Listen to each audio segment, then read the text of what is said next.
Ladies and gentlemen, hello and welcome. It is so good to see everyone's wonderful presence in the Twitch chat.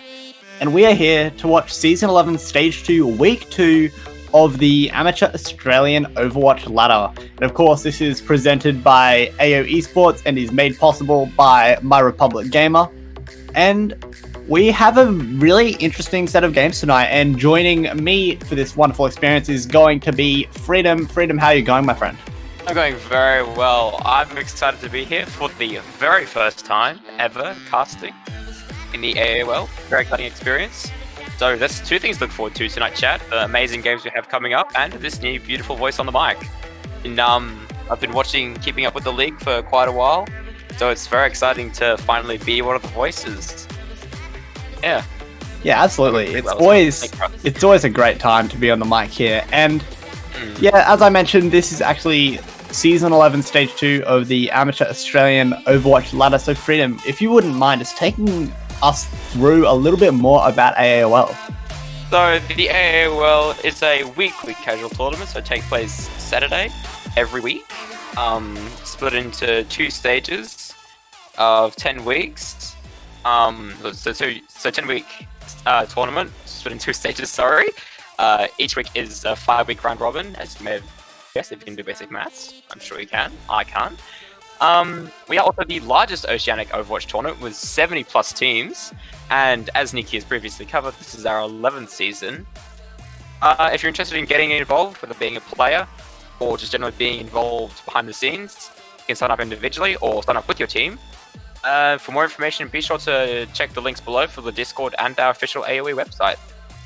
Yeah, it's always an absolute blast to be involved in these community fueled events. You get to meet some incredible people, and you get some really sick opportunities to just enjoy Overwatch. And of course, there's other opportunities in other games that are coming up around as well. So be sure to be involved in those. The links to Discord, website, Twitters, and all that jazz should be below the stream. And all of this is, of course, made possible by our sponsor, My Republic Gamer. Stay home with the #1 broadband provider for gaming. My Republic offers fixed broadband plans and services that provide ultra-low, ultra-stable latency connections, optimizing your gameplay experience. Enjoy exciting privileges, special gaming offers, and exclusive access to specialized gamer perks. So visit myrepublic.net and check them out, and just give them a lot of thanks because we are extremely grateful for them for getting this show on the road, Freedom. Indeed. So, what you're all here for, apart from that beautiful offer from My Republic Net, thank you again. But the teams tonight, we have 2 very exciting games coming up. We have Catalyst versus League of Extraordinary Subs in Div 7, and we also have Mitosis versus Nodebugs Given in Div 5.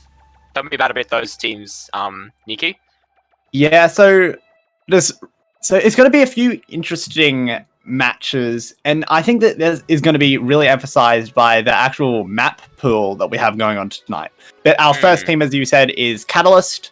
So they have a roster of Kokoto and Budabless, on the tanks. On the damage, we have Kura and Alroy. Make sure to watch out for Kura. I've watched them a few times. Absolutely incredible DPS play. A real joy to watch. And then rounding up, keeping everyone healed and safe and healthy, hopefully, is Not Your Waifu and Cinemonster. They have both been incredibly consistent as a duo. If you can cast your minds all the way back to week 1, we got to watch them on stream. And there's a few points about that I'm going to get into briefly. And tonight they will actually be playing League of Extraordinary Subs. So I'm just looking at the previous team names. Tim Tam Slam is an incredible name for a team. Oh, yeah, I love it. Yeah, it's an absolute blast. It's Australian classic. They have a pretty big roster going on here. They have Wexa on the main tank, Keke Kazami on the off tank. Then they have a few projectile DPS players in Bob Americano, King Spiky, and Susie. And then on the flex support, we have Jack Norm and Serpent Knight. And then rounding out the roster as a bit of a flex is Sleepy Polar. And I think a big takeaway just from like on paper looking at this roster of League of Extraordinary Subs Freedom is where exactly is their hit scan player? Yeah, actually I see that too. Like they've got a lot of projectile DPS, like all of their DPS, are projectile specialists. So it'll be interesting to see if Alroy back from Catalyst decides to pull out a Far or something of how well League of Extraordinary Subs can move their team around to deal with that, say. It's going to be a really interesting one. Yeah, there's a few approaches that they could take with that. And it also just depends. I think a big thing to point out is Sleepy Polar is listed as flex. So there's potential that they come in and play. Yeah, so it's a bit of a wild card, so it'll be interesting to see what that flex could entail of what heroes they may be able to pull out for us. It'll be very interesting to watch, I think. Yeah, I hope it is. And as I was mentioning before, this match is not only going to be interesting because of the players, but I think a really big thing to talk about is the map pool that we have.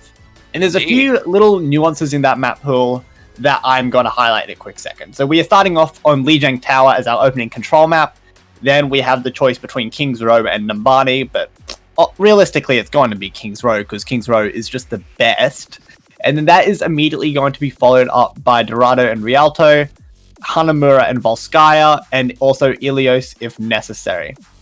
So it'll be traditional loser of the previous map picks the next one. It's going to be a little bit interesting. And what I really want to point out is Lijiang and the very imminent threat of King's Row being played. And I think it'll be very likely that King's Row is going to be picked. And that is interesting for a few reasons. Because if you look at Lijiang, particularly the stage of Control Center where it's all indoors, and then King's Row, they are two very brawl-heavy maps. So if you're like better on a brawl comp, odds are you're going to go up very early in the series, and then you're going to have to fight off a reverse sweep. And that's scary if you go onto those later maps where the brawl comp isn't as prevalent. And we actually saw that last week when I was on the desk, and it was a really interesting match to watch and how that unfolded. And I'm expecting very similar tonight. I think with their very heavy projectile specialization, I think if we do see a very big sweep on Lijiang and King's Row, unless that sweep comes from Live of Extraordinary Subs, I think Dorado maybe their map nice or Rialto, some nice big open sight lines where projectile heroes such as Hanzo or Farah have a really big just area to work with. So I think that should be a very interesting map to watch out for. That middle section could very well be a deciding map of who takes the series. Yeah, 100%. Getting up early in those series is really important. It just gets you mentally in a good headspace, and obviously just on the very obvious level, the scoreline is in your favor as well. Yeah, a lot harder to come back when you're 2-0 down and there's one map to win, I think. Oh, 100%. But you always love to see it, don't you? A team coming out from 2-0 to finishing the series 3-2. Always great to see. Yeah, it's an absolute wonderful storyline to be able to sit on for those matches where the reverse sweep comes all the way through. Everyone loves an underdog. Absolutely, they do. And hopefully we won't see so much an underdog tonight. I'm hoping personally for a bit more of a even matchup. But I am very scared. I haven't actually had the chance to watch League of Extraordinary Subs. I don't know much about them, but I do know a little bit about Catalyst. As I mentioned, they were on stream a few weeks ago. And I think a really big player for me was Kura on that damage roll. I believe listed as a hit scan, but is actually a very, very competent projectile player, particularly from what I saw actually on the Junkrat. And that's a little bit scary. So on very often. So if he pulls out a Junkrat, I'll be very excited to talk about that at length.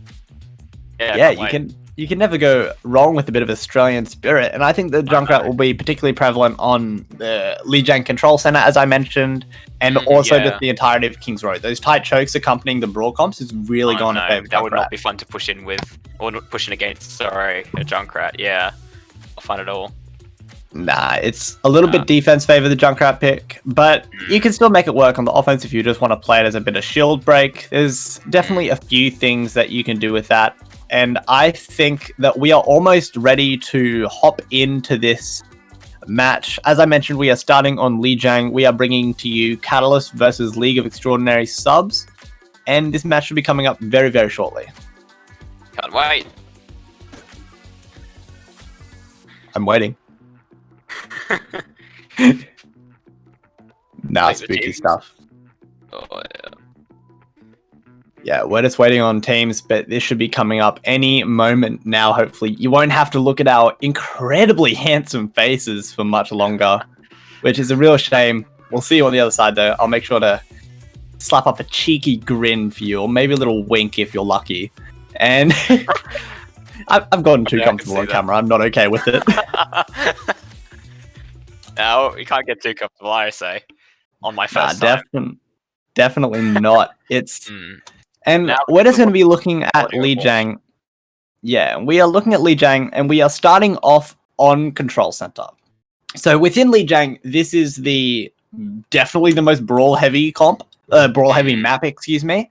And this is where we'll most likely see the Reinhardt come out, and particularly on the entirety of Control, a lot of Lucio. The Lucio play is going to be really, really important. And unless I'm severely mistaken, Not Your Waifu isn't the most comfortable on that Lucio. More of a Mercy player, if I remember correctly.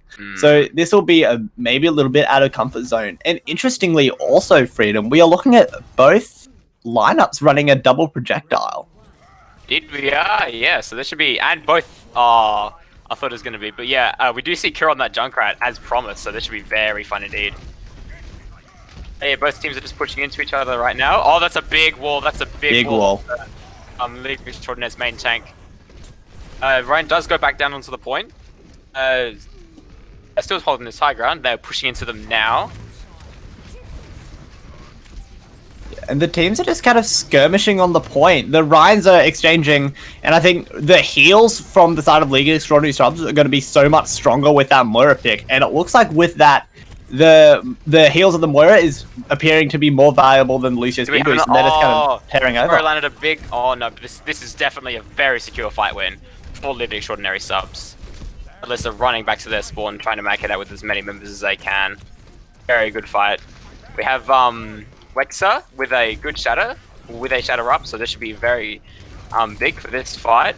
Kura does manage to get a pick on Polar, the main support of oh, there is the shatter I was talking about. That was big. Huge picks for League of Extraordinary Subs, and this is another regroup for Catalyst. It is not what you want. Oh, there goes the Rhine as well. Yeah, this is just a walk back to the spawn with their tail between their legs. Beautiful and stuff. The reset has come through, and it's the composition of Catalyst really wants to be in a position like their counterparts on League of Extraordinary Subs. Yeah. They want to be holding that choke with the Junkrat spam. They were running the Maid, but opted for the Hanzo, realizing that the Maid isn't as potent on the offense. But now there's a bunch of ults almost favoring the start of Catalyst, and the Dragon's out early. Yeah. So Ryan comes in now. Oh, the ults are coming out now. The ults are coming out. Oh, there's a big grab. There's a big grab from Catalyst. That is huge. Oh, the tie comes in, but it's not enough. The only member standing of League of Extraordinaires is the Junkrat and the Rhine, and they are both on half health. As the Catalyst show no sign of stopping, marching towards point with their members.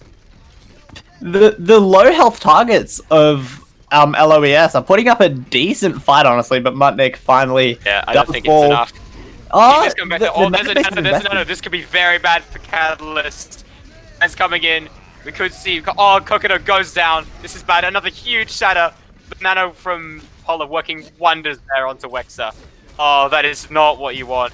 Just as you commit all your ults and win that fight there from Catalyst, League of Extraordinaires comes back out of nowhere and flips the point yet again. Not even a cap there. This is not what you want. And there we go. There is the fight. There is the point for League of Extraordinaires.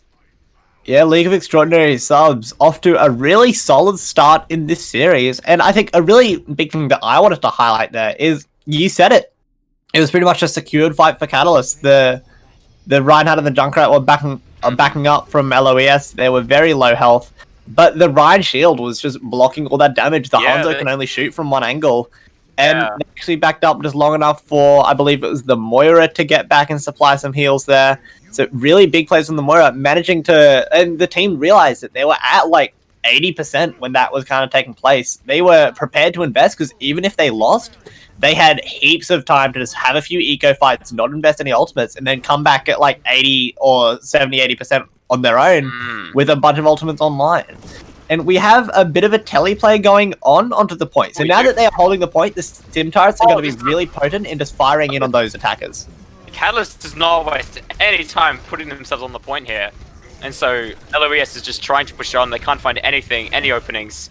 They're just holding back. The 6 shield goes down. Pushing in now. This is the way the fight happens. Oh, this is exciting. Oh, that is a big nade. Just keeping the Ryan alive there from Polar. Very nice. The Ryan comes in. Oh, this is a secured point for Catalyst. Very well played there. Yeah, Ryan comes in. Oh, the Nano comes out. Oh, this could be bad. Wexer comes back in. He's doing work. He's on their support. This could be... Oh, there is a shatter. Oh, no. Oh, no. They got the point, but it wasn't enough. But Sigma alone on point. Sigma goes down. Lucio contesting. This is not good for Catalyst. Full sim play to start off with, but they couldn't hold the point for very long. This has happened twice now. I don't want this happen again. And this... It seems as long as LOES has their Rhine up, they can't lose the fight. Yeah, that speaks to me as a former main tank player a lot about Wexer and how he is leading this team. They are obviously very, very confident in taking these fights, confident in their own mechanical abilities, and having confidence in the supports of Polar and Keke Kazami to keep them alive. And now it's a very much similar situation to our last stage of Lizang. They're holding the choke, but the Mei isn't as powerful this time. The choke aren't as impactful. No, that is not what you want, not your waifu. That is not what you want. Wexer lands another shatter as he pins their Lucio. Oh, they can't even get through for the fight before they've already lost it. They're going to have to back up now with Widowmaker as well going down. Oh no, another ult comes out from Catalyst Echo, but I don't think it's going to be enough. Kokodo Wexer finds another pick onto Kokodo. And this is yet another regroup before they could even make it past the choke. Yeah, I think the one bright side for the side of Catalyst here is that they actually, unlike on Control Center, they got a flip through.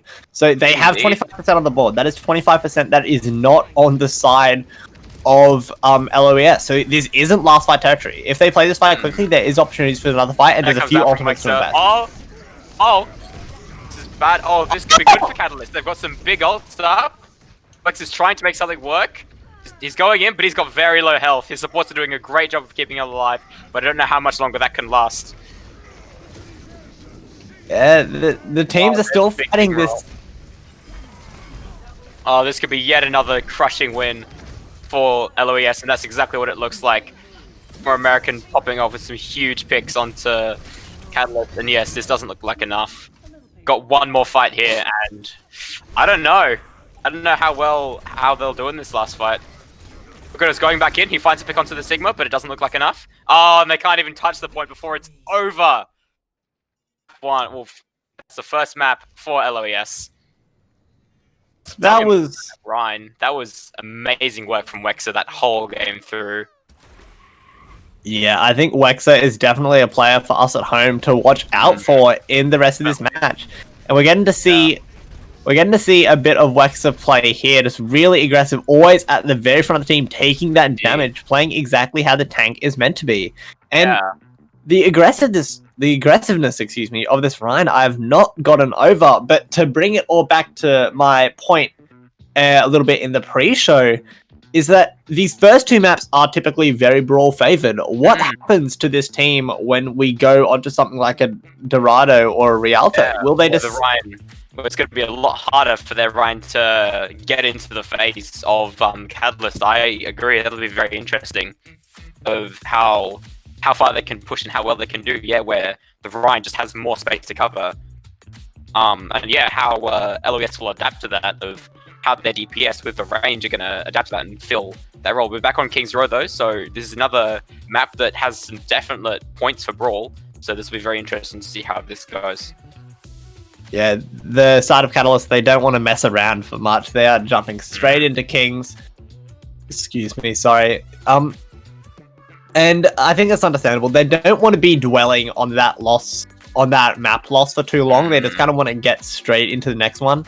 See if they can kind of flip that momentum early. Because momentum as like a mental thing, the longer it's there for, the heavier it gets and the more difficult of an obstacle it comes to surpass. Yeah, definitely, so, especially as that Lee Tower was taken 2-0 by OES, and I think, yes, they did get that 25% on the second map, but I think that's the only point control they got that entire map. But that's not, even now, only one map in, but the momentum is definitely not in Catalyst's favor, so it'll be interesting to see how they could try to possibly get any of that back. Yeah, you're right. The 25% on Night Market was the only point control that they got, and that was off the back of a very early fight. And I actually got to break down a very similar kind of exchange last week on the desk. It was the Sim Telly.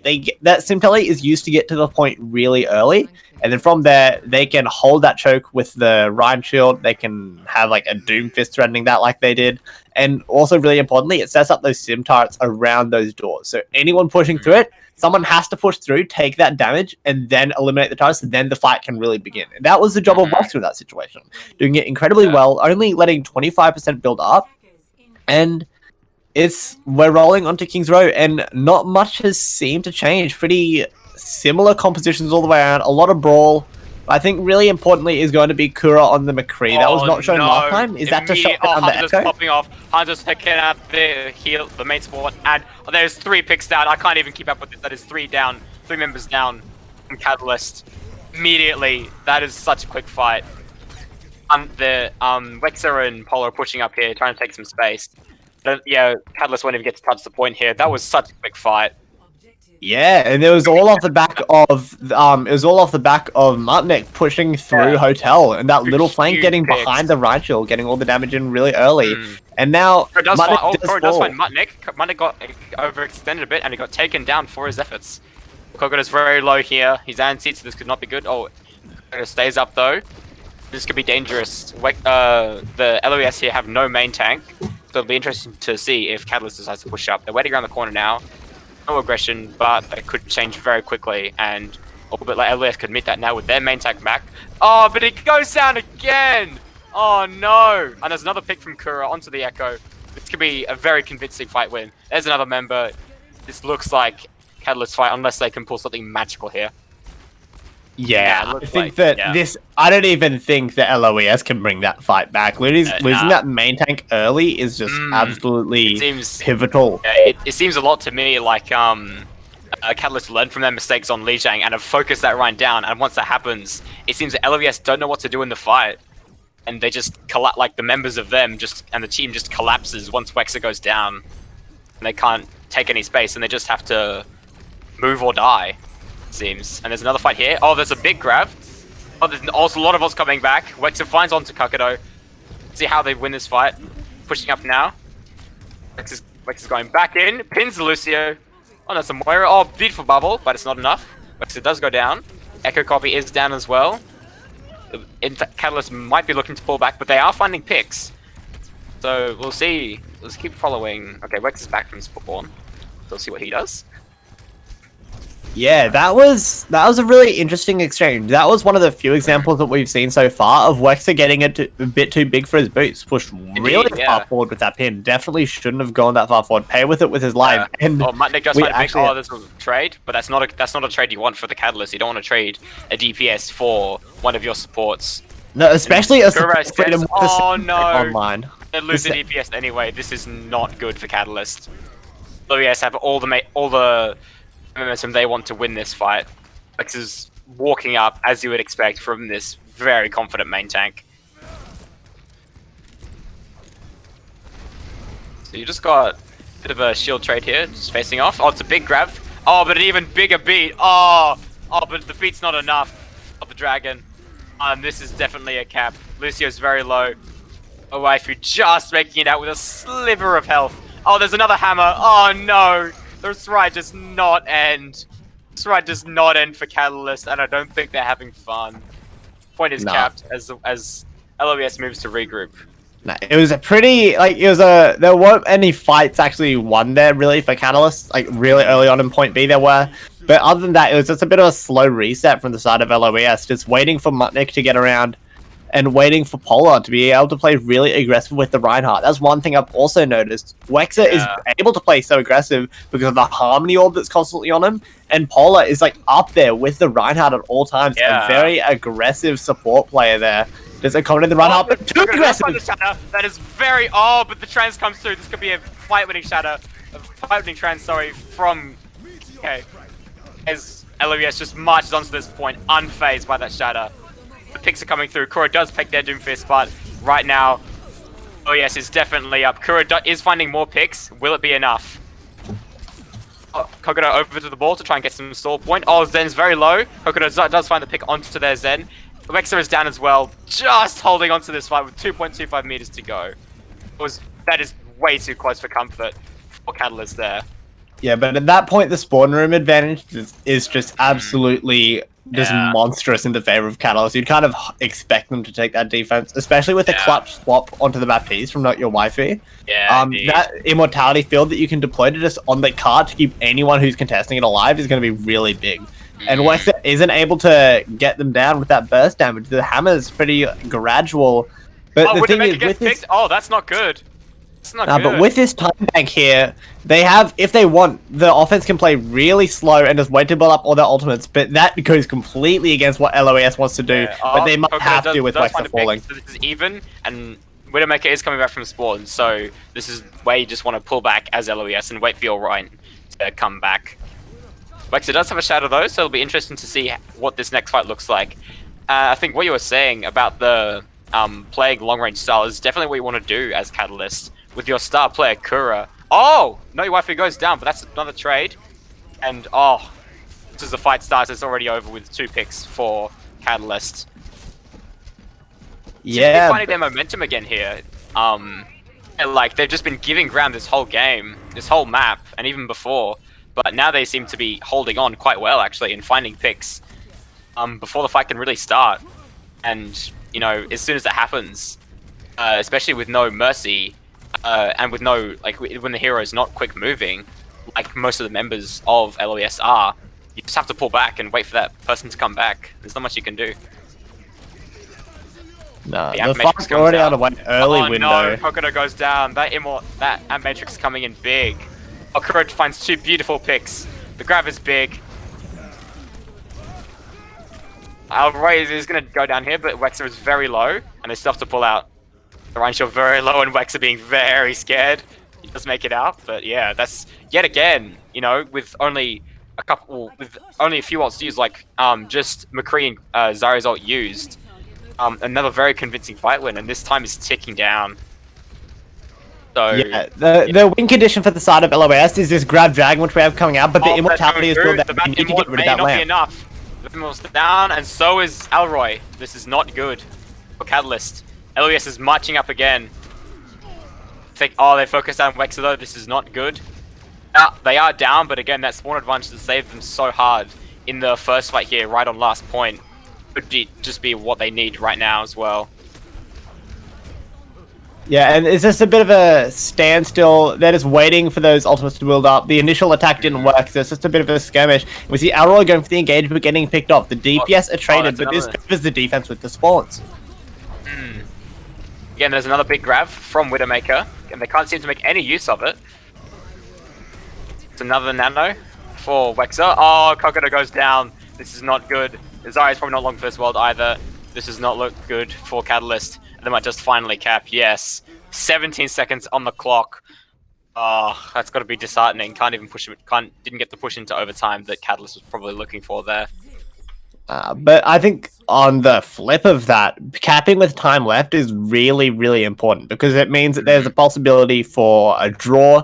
If you cap in overtime, it goes. Oh no, sorry. If you cap with time left, there's the ability to have a full-on re-attack of the map and not just being playing to defending a tick. So that extra like 17 seconds, it might not seem like much in the grand scale of how that map played out, but in the long run, for how the outcome of this map is actually going to be really, really important. So now we are going to be seeing Catalyst on the offense, and this raises a few questions for me. Because I think that Wexa on the defense, it's a lot easier, in my opinion, as a Ryan player, it's a lot easier to overextend on the defense. Definitely, yeah. As you said, a main tank player, I am a main tank player as well, and I definitely get that of, you know, you've got the picks, you've got the nano, you've got your hammer, so your only thought in your mind is marching forward and smashing as many red people as you can. Yeah, but I think Wexa, particularly being such an aggressive Reinhardt, is going to have to watch out for that. And Definitely. We have a really interesting defensive setup. So we have the Hanzo and Mutnik, of course, popped off on the offense on this point. But playing on the defense is just hopefully going to be taking one of the many high grounds that King's Row has to offer and just poke from an angle, hopefully above or beside the shield. Bob Americano is going to want to do a similar thing, getting around behind his front high shields onto the squishy supports. But the peel duo of Not Your Waifu and Center Monster is really tough to crack as a tracer, though I am not sure how much I like this pick. But we see both runs up very, very early and opting for a rotation through Hotel just to get out of that sideline. Alroy's putting down Ryan with his speed up. Alroy goes down for it though. I don't think that's what he wanted to do. Kokoro looking very well. Oh, Mutnik, there's that pick that he liked so much in the attack round. Kuro does find Bob Americano, but it's not enough. Just the front line of the Catalyst has just collapsed. And at that point, you just need to march back and accept that defeat.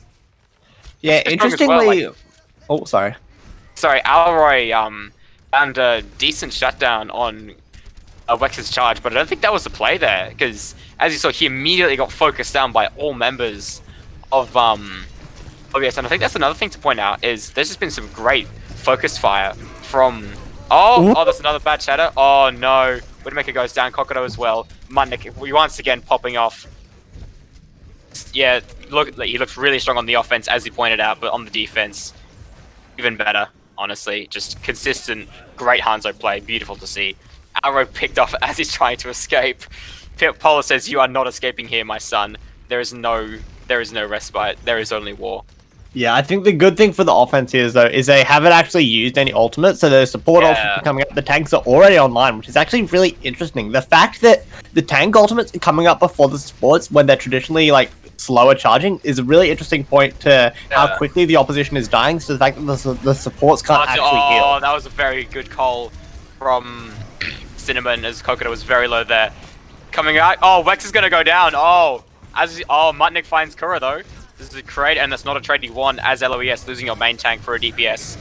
Oh, that's a huge shatter from Kokodo. Oh, this has got to be a fight win. Mutnik does find a pick onto Widowmaker, but I don't think it's going to be enough. Oh, but he does find King Spiky, finishes off Kokodo. Now your waifu finding the Sigma though, and they have a Genji Blade. Oh, that's a very good beat there from Not Your Waifu, managing to just get it off before he's sliced to pieces. But I don't think Catalyst will get this point. I think they may have to pull back and give it up. They have the Grav Dragon combo, and there isn't really a big defensive support ultimate to stop that. But oh my goodness! Oh, that was a big shatter, but they can't find the follow-up picks. Very interesting. LOES, Wexa landed a big shadow there, but they couldn't seem to have a follow-up with any of the picks. We're doing a good job. Sigma pushing out a bit, but I don't think it's going to be the right choice. But they've got Quexter on the ball for the store here. Finds Kokodo, and I think once again, Catalyst have to march back with defeat. That's not a new thing. No, and throughout that whole fight, Widowmaker and Alroy chose not to combine for that Grav Dragon combo. I think that they really should have had a few chances to use that, but opting not to, and because of how long and drawn out that fight was, Bob Americano has that blade up. Polo will be very, very quick to follow with that nano boost. Yeah, luckily, even with the Grav Dragon, that's going to be very bad news. Yeah. Pushing in. Oh, there's the Grav. There's the Dragon. That's two members, though. Both tanks. Oh, Alroy popping off. Alroy with some beautiful play. Beat getting cancelled. Well, the Dragon not going anywhere because of that amazingly timed beat from Not Your Waifu. Bob Americano does go down, and there is finally the cap that Catalyst have been looking for so long. Yeah, it took them a while, but they got through, and it was entirely off the back of good ultimate economy. They wanted to go for the safe fight. They wanted to go for a fight where they knew that the Grab Dragon would get combo. Possibly too aggressive. Oh, Sigma's using ults. It could be very bad for the tank line of Catalyst. Oh no, your waifu goes down. Look at it, was very low. Yep. It's like called. It was too aggressive, and just as they win, once again, Catalyst having to walk back to spawn. Yeah, and now that Catalyst is having to back up a little bit, it's back in the favor of LOES. Like, because they can hold so aggressively at this choke, and Bob Americano on the Echo is just having so much extra space to work with on, like, just with the map geometry and how that's kind of playing out. And it's just going to provide a lot of extra spam damage as they're trying to push through. Yeah. I think Kokodo's got a shatter here, so it'll be interesting to see what he does with that. Dragon coming out. Oh, this is bad for Kokodo. Mutnik, good dragon there with the Rhine pinned up against the wall. Couldn't do anything. Yet again, just Catalyst. Right out of spawn, basically, having to walk back. On a peek here for fear of just feeding more. Yeah. It's not good. As time continues to tick down, it's exactly the situation they found themselves in trying to cap first one. I think Catalyst is gaining ground, but at an incredibly slow rate. Yeah, I think that this is pretty characteristic Catalyst play. They're playing slow. They only take those big fights and fully engage when they have a lot of ultimates online. And I don't think that's a bad strategy at all. They have the time to do that. And the Slam Dragon coming through. Oh, that is big. That is actually a good trade. Probably getting a pick with the Sleep Knight. You don't see that too often. Keeps like finding another pick. Catalyst is, I think we're looking even now, but they have a Sigma in the field, and there's a big call. Yeah, that's what I thought was going to happen. They do invest the call here to try and keep Widowmaker alive. The Rhine coming back in, and I think Catalyst, they may try to take another fight here. Looks like it. Yeah, they're still pushing up. Oh, there's a grab. Is there anyone there to exploit it? It's a good grab. Oh, there's a huge shatter there from Wexer. Massive shatter. Oh no. Just as they have their momentum, instantly shut down. Oh, I don't know if you saw that, Freedom, but that was absolutely nutty from Wexer. Not Your Waifu actually went for the beat there, but it got booped up by the charge, and it was picked up in the middle of the air. That was absolutely ridiculous from Wexer. Oh no. Yeah, I didn't see that, but yeah, that's amazing. And no one can touch the card yet again. Oh, they do have Not Your Waifu 1, but the Lucio, I don't think it's going to be enough. All coming out from KK, and it looks like Lucio is not long for this world. Like finding those arrows. Orb coming out. Yep. It's yeah. All the stall heroes can't make up for the. Yep. That's another very convincing map win for LOES. Again, that momentum we were talking about, that's not the momentum you want to be having as Catalyst. Two very convincing map wins in a row for LOES. The Catalyst, I don't know how they're gonna pull back from this. I think that it would be. I think it'd be disingenuous to not point out, as we're seeing Mutnik go an absolute rampage through Hotel. Some really nice shot on the Hanzo. This is beautiful to see. It's a bit disingenuous to not point out that was a very big improvement from Catalyst, like performance-wise and result-wise on that map. It wasn't nearly as one-sided as Lijiang was, and there were a few fights there where they played it really good. And the ultimate economy has been strong all the way along, and I think that favors some like more longer drawn out points. We have that more time to go for those multiple big ult fights, and in collaboration with that, it would also perhaps be a bit of a hindrance on a much quicker game mode of Control. So I think that this isn't at all surprising. And if there's any time for Catalyst to turn this series around, it would very likely be now, because I believe the choices are Rialto and Dorado. Those are two pretty very long maps. Yeah, especially like if they can just manage to hold on. I think, especially with the ult economy and how they like taking these long drawn out fights, I think if they can make it, the 2 CP maps are going to be very good if you're Catalyst, as you like those single fights with all your ults built up. And yeah, you know, swinging whole points in one fight where you've built up all your ults. I think that's where Catalyst want to reach, but I don't know if they'll have to survive this payload map of Rialto, or we're doing 2CP first. Oh, I am an obtuse rubber goose, green moose, guava juice. I do apologize. The choices were, in this case, Hanamura and Volskaya. Opting for Hanamura. Payload after. Yeah, of course. So as we were just talking about, I think in these single fight, like on this 2CP map where each point is decided in one fight, I think that's the map you really want as Catalyst with, I would say, probably better management of the ult economy than LVS, or at least knowing of just building up all your ultimates and just dropping them on the other team, which is the way the Catalyst has been playing this whole series. So Yeah, that's just like two. Sorry, I'm going to cut you off there really quickly. That's two completely different approaches to ultimate economy. Because the side of what most teams do and what the side of not really LOES, but they're doing it a little bit, is they're going for a lot of combos. Like, I think a really big example of ult cycling is if you cast your minds all the way back to Sombra Goats, like you'd win a fight with EMP, then the next one you'd win with like Grav Bomb, and then the next one you'd win with Flame and Supports, and then after that the EMP would be back in line, and that cycle continues. And that wins you multiple fights in a row, but how Catalyst is playing, it's only really super good for one fight. And in between that, it takes like at least 3 fights to get all those ultimates up. So it might not be the most efficient long term, but for those fights where they do get to use them all, it's going to be really potent. And I think Hog's going low. So, Hog's go down. That's a Know Your Wife who does go down to the Mutnik, but that's another tank down for LOS. So it'll be interesting to see if they take this. Wexa, as per the usual, as you've seen in this series, just walking into the middle of Catalyst. And this could just be a very quick point win for... don't even need ults. First point win. They're trying to contest, but not long for this world. And yeah, beautiful work, beautiful footwork, beautiful picks from LOS. Wins them the point in one fight. Yeah, I think that in an extension on that point on the ultimate economy and only being really good in one fight, in extension of that, the neutral fight for LOES has been really strong. In the first part of the map, I think that LOES has taken every single one, unless I'm... Oh no, the first fight of Lijiang Night Market didn't go their way. It did eventually, but it was a little bit slow. But my point still kind of stands. In this neutral fight, they're playing really strong. But we actually have the Hanzo up on the high ground. How are they going to challenge? Already took on point B for LOES. Simon goes down. There's 2 members down. We're even now for LOES and Catalyst. Torb goes down as well, though. Haven't got much to contest this point with.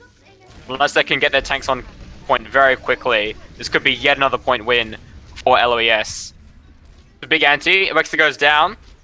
And just as they were doing so well, the point gets flipped back to Catalyst with that spawn advantage coming in huge for them, just managing to hold on to that second tick. Yeah, that was a really cool defensive play from Kura and Monster. They were up on the Hanzo and the Mercy respectively on the high ground. And the Hanzo dropped down first, and then Wexa with that dominant shot calling went straight for Kura, and everyone else did. And because all that attention was on Kura, Simon was able to go around and get a free res right in the middle of the point. That should not be happening. She should not be getting away with those reses, but she did because Kura went down first and drew the attention of the enemy team. Really, really sick defensive play there from those two. Wexa looks a little trapped in this nut. Wexa goes down. There was 2 picks for Widowmaker and Alroy. Widowmaker gets res though, so I don't think LES can come back from this. Americana goes down as well, and Mutnik with a very good Death Blossom, finding another pick on Cinnamon, but goes down himself. I don't think this is going to be enough. With only 2 members alive for LOES, both of them very low on health. I think great ults, especially and great play from Mutnik, but definitely not going to be enough. Yet again, that's still an advantage on point B Hanamura, coming in huge for Catalyst, just managing to hold on yet again. Yeah, it's just really characteristic of 2CP as a whole. It is a lot of waiting in between fights, and it's just very defense favored. So we will very likely see a very similar thing on point B from LOES, but that is not where we're at the moment. I think really crucially, we have King Spiky coming out with that Wrecking Ball ultimate. If they can use that to get everyone off the high ground, it could be really big, but the Dragon might be bigger and Widowmaker! Supports of LOES going down. That is very bad. Investing on, or Ellison investing on just secure this fight win, but that was a beautiful flux right there from Widowmaker, smashing down both members, or both supports, of LOES. And at that point, the rule of thumb is if you lose 2 members of one role, you just have to pull back. That's just a fight lost. And LOES sees and just does it. They are out of there.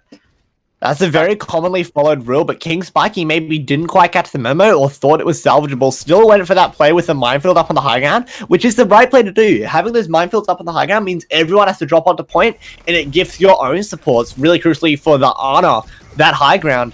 But that was just a little bit too late. The fight was already gone, and the slams are waiting to be comes out. Ooh! Hogono landing a very nice shot onto Wexa. Wexa going down, big coming out, but not in time to save Wexa. That is not where you want to be as Lucio. We're even... Oh, Cinnamon going down as well. No DPS in this fight, but once again, this one advantage probably going to come in huge for Catalyst. Oh, King Spike, just managed to pick up the second tick. He'll go down, but I think that's exactly what he wanted to do. Just picking up that second tick on point B, and that's great progress with only 1 tick to win and 2 minutes on the clock to secure this point B. Yeah, at this point now, the defensive Catalyst is going to have to prioritize the point. Because there's 2 fights on a point B hold of Hanamura where you can afford to give up a tick, clean up everyone, then come back to the point. But that isn't an option anymore. They need to be playing on that point and really prioritize that. Otherwise, the map just might be like pulled out, the metaphorical rug will be pulled out from underneath them. And again, we have Kura and Cinemonster on the high ground. Knows exactly the case there. They do have King Spiky going down to a massive shadow there from Kokodo. But they hear those words, they were just straight down middle. It does look like a very good fight win for Catalyst. They're committing ults here, but I don't think they even need to. The cleanup's very well done. No additional progress there for LOES. Something that I've been noticing throughout this whole series in the Ryan matchup between Wexa and Kokoko is that whichever, like, a team, so more often than not, a team lands a big slam, but then their own team dies. It just doesn't really make much sense. The team landing the big slam should be winning, but that hasn't been playing out. Just add that, it seems to be going both ways, honestly. Like, Weska's landing huge shadows, but then there's no follow-up. And same thing for, Kokoko seems to be facing a similar problem of he lands these huge shadows. Murdered out of his high noon. And the huge fox coming from Widowmaker. These have been beautiful this series so far. Finding out the pick onto King Spiky. Mixer goes down as well. This is just a clean-up call now for the members of Catalyst. Who's trying to make it out. This is the rock, but so Paula might be escaping with her life, but yeah, immediately the lost fight for LOES. They're in one-fight territory here. Yeah, I think the defense has upgraded a lot in quality on these 2 CP maps for Widowmaker. They're certainly losing a lot less even neutral fights here. I love this play with the Tourbillon ult. Now they have to push high ground. That's very bad. They do have time to wait it out. That Tourbillon ult, I reckon, could have been a little bit later. And Alroy gets a bit big for the boost. Down. Nano Blade as well. They need to watch out for this Nano Blade. The Blade. Oh, Kuru's in danger here. They've got Kokoko on point nanoed. He's facing the team alone. Oh, the huge shadow on the tanks of the LOES. Oh, and the picks are up for Catalyst. With only a few members left alive. Just Mutnik left alive. No heroic access. Slammed into a wall by Kokoko. And that is going to be a GR. That was a very good hold. Looked very tedious at the beginning, but I think just Catalyst in general really pulled back and really shut down the subsequent attacks of LOES and didn't let them get any additional progress. Yeah, once that 2 ticks were on the board, they really tightened up. And I think a big factor in that was the use of the ultimates. There were a fair few fights, I think at least 3, where there was either just a Flux used or like just a Tourbillon ult used. Or like any like similar thing to that. And that comes back to how the Catalyst philosophy for how they want to use their ultimates. On that case, they knew that they didn't really have the opportunity to band up for a big 6. And on the defense, that you cannot play that way because it's just a constant barrage. But on the offense, that might be a bit more potent, building up the 6 ults, because you only need 1 fight for each point if it's clean enough. And quickly back to that defense on point B, that last fight, there was a really, really nice Mercy ultimate from, I believe it was Cinemonster on the Mercy. And it was really... was Mercy, yeah. Yeah, it was a really cool Mercy ult, because there was a nano-bladed Bob Americano on that Genji, and that's a scary thing for anyone, because the slash and dash will one-shot that 200 HP character. But the Valkyrie was used by Cinemonster to get away, and then because of that, she was able to fly above the rest of the team and to stay out of range with that Genji, and also provided the damage boost for the follow-up from the slam of Kokoko. So that ultimate was used as an evasion tool and the damage. I think another thing that she did really well with that Valk was actually managed to save Kura as well, because he caught one of those slashes from Bob Americano, and it could have been a very scary finish for him. Oh, there's a good sim tele. Immediately repositioned to point, but they've taken high ground. Not your wife, you're falling to flash strike from Wexa. That's not very good. They're still trying to push this fight though, still trying to salvage it, even with one of their healers down. Wexa frozen, but no follow-up. Oh, that's a very scary wall. Oh, Wexa finding a charge on Kokoko. This could be a lost fight. Oh yeah. I think the time to regroup was when Not Your Wife who went down. This is just a clean-up call now. Members of Catalyst positioning now. Alroy jumps off, not wanting to get staggered there. Yeah, this is going to be a really tough offense for the side of Catalyst. And I think that the sim strategy is a little bit cheeky, but I really like it in this case. I don't know if they were certain that Mutnik was going to be running the Mei, but because of that sim ultimate, the sim teleporter, able to go up to the high ground, it negates the first big choke where the Mei wall of Mutnik will get a lot of value. Of course, there's still other chokes where that can be used, and also the sim strategy surprise. They're going to the right now. Oh, Wexa wasting no time charging onto point. Oh no! And they're cancelling his own shadow, but it doesn't even matter. There's a beautiful ant matrix there from Keka there, and that is enough for them for Catalyst to just be obliterated. Yeah, a really late nano boost by Polar actually onto the Sigma. I think that's an ultimate that you'll definitely be wanting back. Even as like a tool to give to Wexa to win that Reinhardt 1v1 with the extra heals and damage. Like that's such a big ultimate to use so cheaply onto a fight that was definitely already won. There was about 2 players left when that ultimate was popped. That shouldn't be happening. But there's also these wholesale swaps coming through from the offense. For a big flux. Oh, this could be bad. Wexa walled off from his own team. Not Your Wife finding Wexa. A nice position coming in from Nick. Freezing Sigma. Sigma falling to the Dragon. Kokoko as well. No tanks left for the Catalyst. And I think once again, they're just having to regroup here. I do want to talk about, especially Polar's nanos in a bit. Maybe during halftime. Because I think what you're saying about just chucking it onto Wexa, that's especially how she's been using it the majority of this game, of just Wexa, because of how aggressive he is, often finding himself with very little health remaining, an extra 200 or 250 health that the nano boost gives, just being the saving grace from Wexa. Yeah, absolutely. There's a few ways that you can use that nano boost. Not falling. King Spiky falling himself though, as Catalyst set themselves on point, but trying to pull back. Oh, another Ant Matrix combo with the Fire Strike. Woo!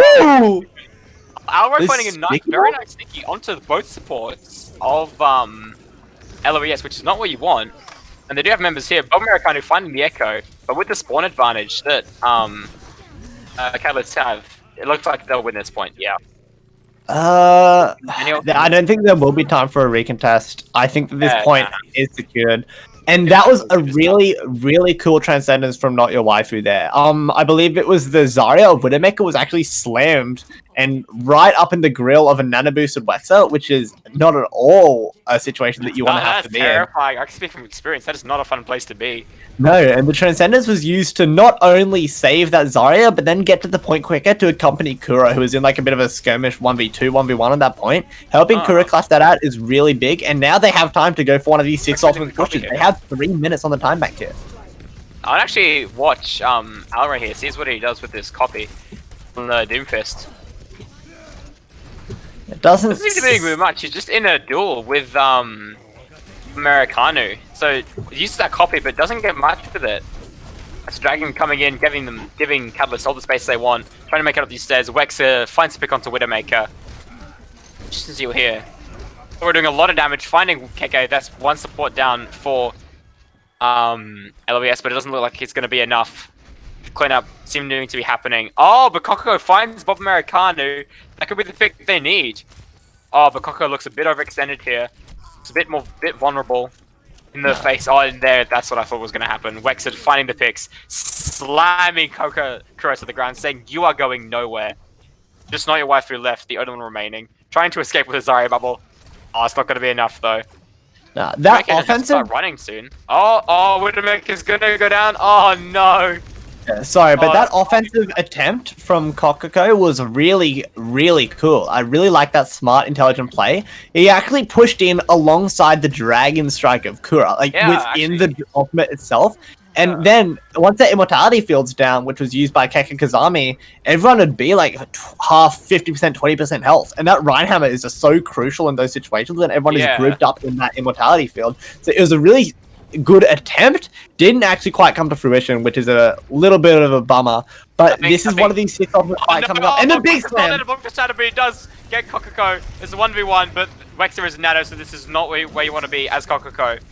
Americano just cleaning up the back line, the squishies of Set Catalyst. Oh, Wex is shut down by Kokoko. Oh no!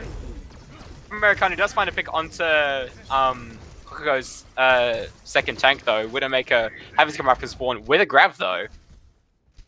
I think it looks like with the time they have, Catalyst may only have one fight, but they have almost all they nearly have Dragon up, so we could see a very good Grab Dragon combo, which could be all they need to win this single fight they have.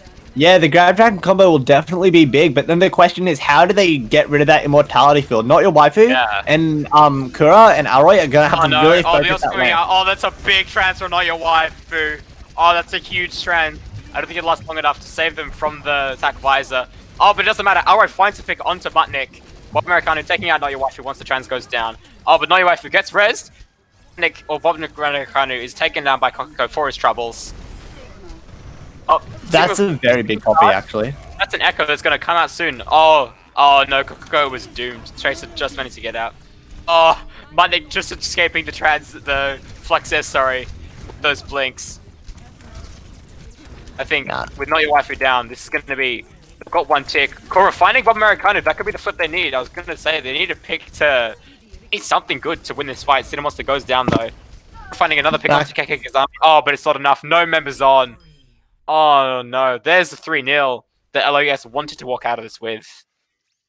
Oh no, that was turnable. Kura was doing a profit-best Kanzo play, trying to turn that point. But as you mentioned, no one was on the point. The objective is really important. Apparently, Overwatch is an objective game, not one where you left-click on people's heads. I wouldn't have thought it personally. I think it's a bit of a disgrace. Oh, Alright, I think he wants his entry shown there, but that's okay. Yeah, that momentum. We were calling it, like, we thought the momentum would have been flipped back for the for Catalyst. Well, that's what needed to happen, but didn't end up happening in the end. You know, just struggling every fight, even on that 2CP map, just, you know, crawling, just scraping along the ground for every inch of ground they gain, and just wasn't enough with the overwhelming aggression the LOS had on their attacks. Just Catalyst couldn't get anything similar, and it resulted in a 3-0 loss for LOS. Yeah, the series has come to a close 3-0 in favor of the League of Extraordinary Subs. I definitely didn't forget the name from just calling them LOES there. But they do take the series. And in my opinion, that was mostly off the back of some really solid tank play from Wexer, and I believe it was King Spikey who was there on the Zarya. But I'm going to talk about that a little bit later. We are going to head into a quick break. We'll see you on the other side.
Totsudo able to pick up Jamaican again. Ignite. Really nice biotic grenade there is going to make it so dangerous for this team. Disco going ham, cleaning these ones up. What a great fight there from the defense. Yeah, that was all off the back of that nade from Tay. She landed that one absolutely perfectly. There's the dragons in over the top. Oh, it's a nice boy science band going on. Sound Barrier's been committed. The defense has so many resources, and there's the Death Blossom in trying to clean up on that. Both supports down Ash. That Ash and Mercy in the tunnels, and the good jump from Mickey Murray will take out one. Yeah. No! The res gets invested by Chana. No time to mess around. But Evol's still going ham. There goes Tay. Outplays has picked up Phoenix Risen as well. Aggro he is! Going on the hunt. Aggro Widowmaker hunting for supports. Oh my goodness, Evil! What was that? That was filthy! I need to have a shower. The blade's coming out. Engagement comes in on Evil, but Evil! doesn't matter. A lot of value. Yeah. Oh, that could be good for Bubbles. This could win the fight back. Very close call there. That's a Gillette kind of moment. Very close shave. Getting away from these near-death situations. Really good support play happens that Pseudo. Evol's going to pick up Chana as well. See the sound barrier coming down. We need to go for this, but we need to start picking up some kills. Losing Jamaican down there is a good start for them. They've got Evol as well. They can turn this one here. They're finally getting the kills. They're going to be able to flip this point on Hollywood third. But slowly the kills coming through in favor of the defense. There's the grab in from loading though. That could be big if they can just finish off these members, and they do. On target. It's only going to get value once it's onto the point, but won't also receive damage until the team's on the point. Ooh, that's 5 healing down by Chilo. That is so big. Right, Alex. We will see. Oh, Archimedes goes for the chase. And Death Blossom ready to go. Pulls it out there. Spin to win once again. Picks up 3 with that. And Makers want to get some value as the dive comes in onto Tay. Super hard onto Tay. Drops the primal. Going to keep this chase going. Tay goes for the sleep. Doesn't land it. That's huge. And now Scythe immediately onto the Widowmaker as well. Tatsudo down. That's huge plays from Scythe. I keep on getting stitched up by these people that... Man, just pick the one hero so I can talk. Flipping heck. I'm going to throw a little canty over here. There it is. It's being booped off the point. And GG's all around. Mega Control, take the series. 3-1. Horribly staggered. She's Oh, remaking no. There's so much free ultimate. Why? Why would you do that? Okay, chat, say it with me. Obtuse rubber goose, green moose, guava juice. That's what Brock was right there. That was not the right play at all. There it is, over the top, trying to find a gap through the shield. The self-destruct managed to pick up Scythe, but Evol's back in there, picks up And it's got like a clean 2-man on the death boss. But a big slam! good shatter. Yeah, big shatter coming through the close though. Tackle of the Lucio, not the most high-value target out there, but it will stop the healing, and that's all they need. It's looking so close here. Ricky Maru just swinging with that hammer. Everyone has to come to him to recontest this card, and he is just picking up damage. The shatter is down, knocks a bunch of people onto the floor, and it's just swinging like ham. They should be able to close this one out, pick up Arrow over the top. Guy McFlurry doing a lot of work here on the Ana. Ricky Maru really picking up several. There's Jai with the Biotic Grenade as well, keeping the team alive and getting the flinching blow onto Archimedes. This is so close to get already taken. Tetsudo back to spawn. However, Disco trades back on outplays, but a couple more calls coming through. Evil putting in the work. GG's come out in the chat after a bit of a shaky start on Busan and the massive turnaround.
They all came off.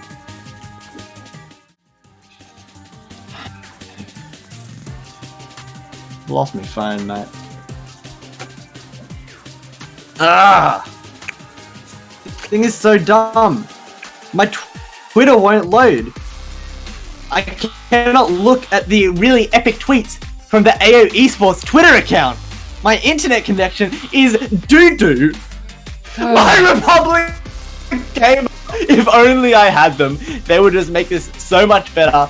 I would be able to look at the AO Esports Twitter account, the AO Esports Patreon. I'd be able to tune into the live stream as well. Oh my god, there's so much potential. Big thank you to My Republic Gamer once again for making this all possible. And welcome back from the break.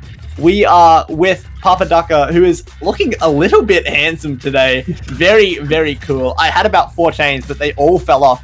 Papa Ducker, how you going, my friend? I am doing very well, thanks. I'm so glad that you guys dragged me onto the show. Great games that we just had. Quite convincing win, but I must say I really did enjoy the cast that you two put on. My headset. Hey, thank you very much. No worries. Now, it was a very fun time, and there is more to come. Nikki, I've been working on my coolness factor since I last spoke to you a week ago, and I think I might have something that will beat whatever you might have, chains and all. Watch this. Okay.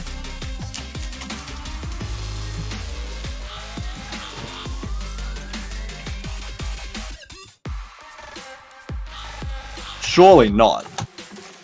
I simply do not believe it. You'll have to show me. You cannot keep up with this. Oh! That is pretty cool. I would be more interested, but I'm kind of hungry. No.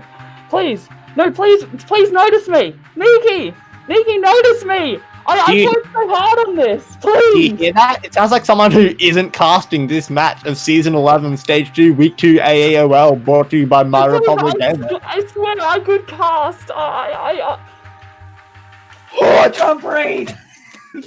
Okay, we're alive.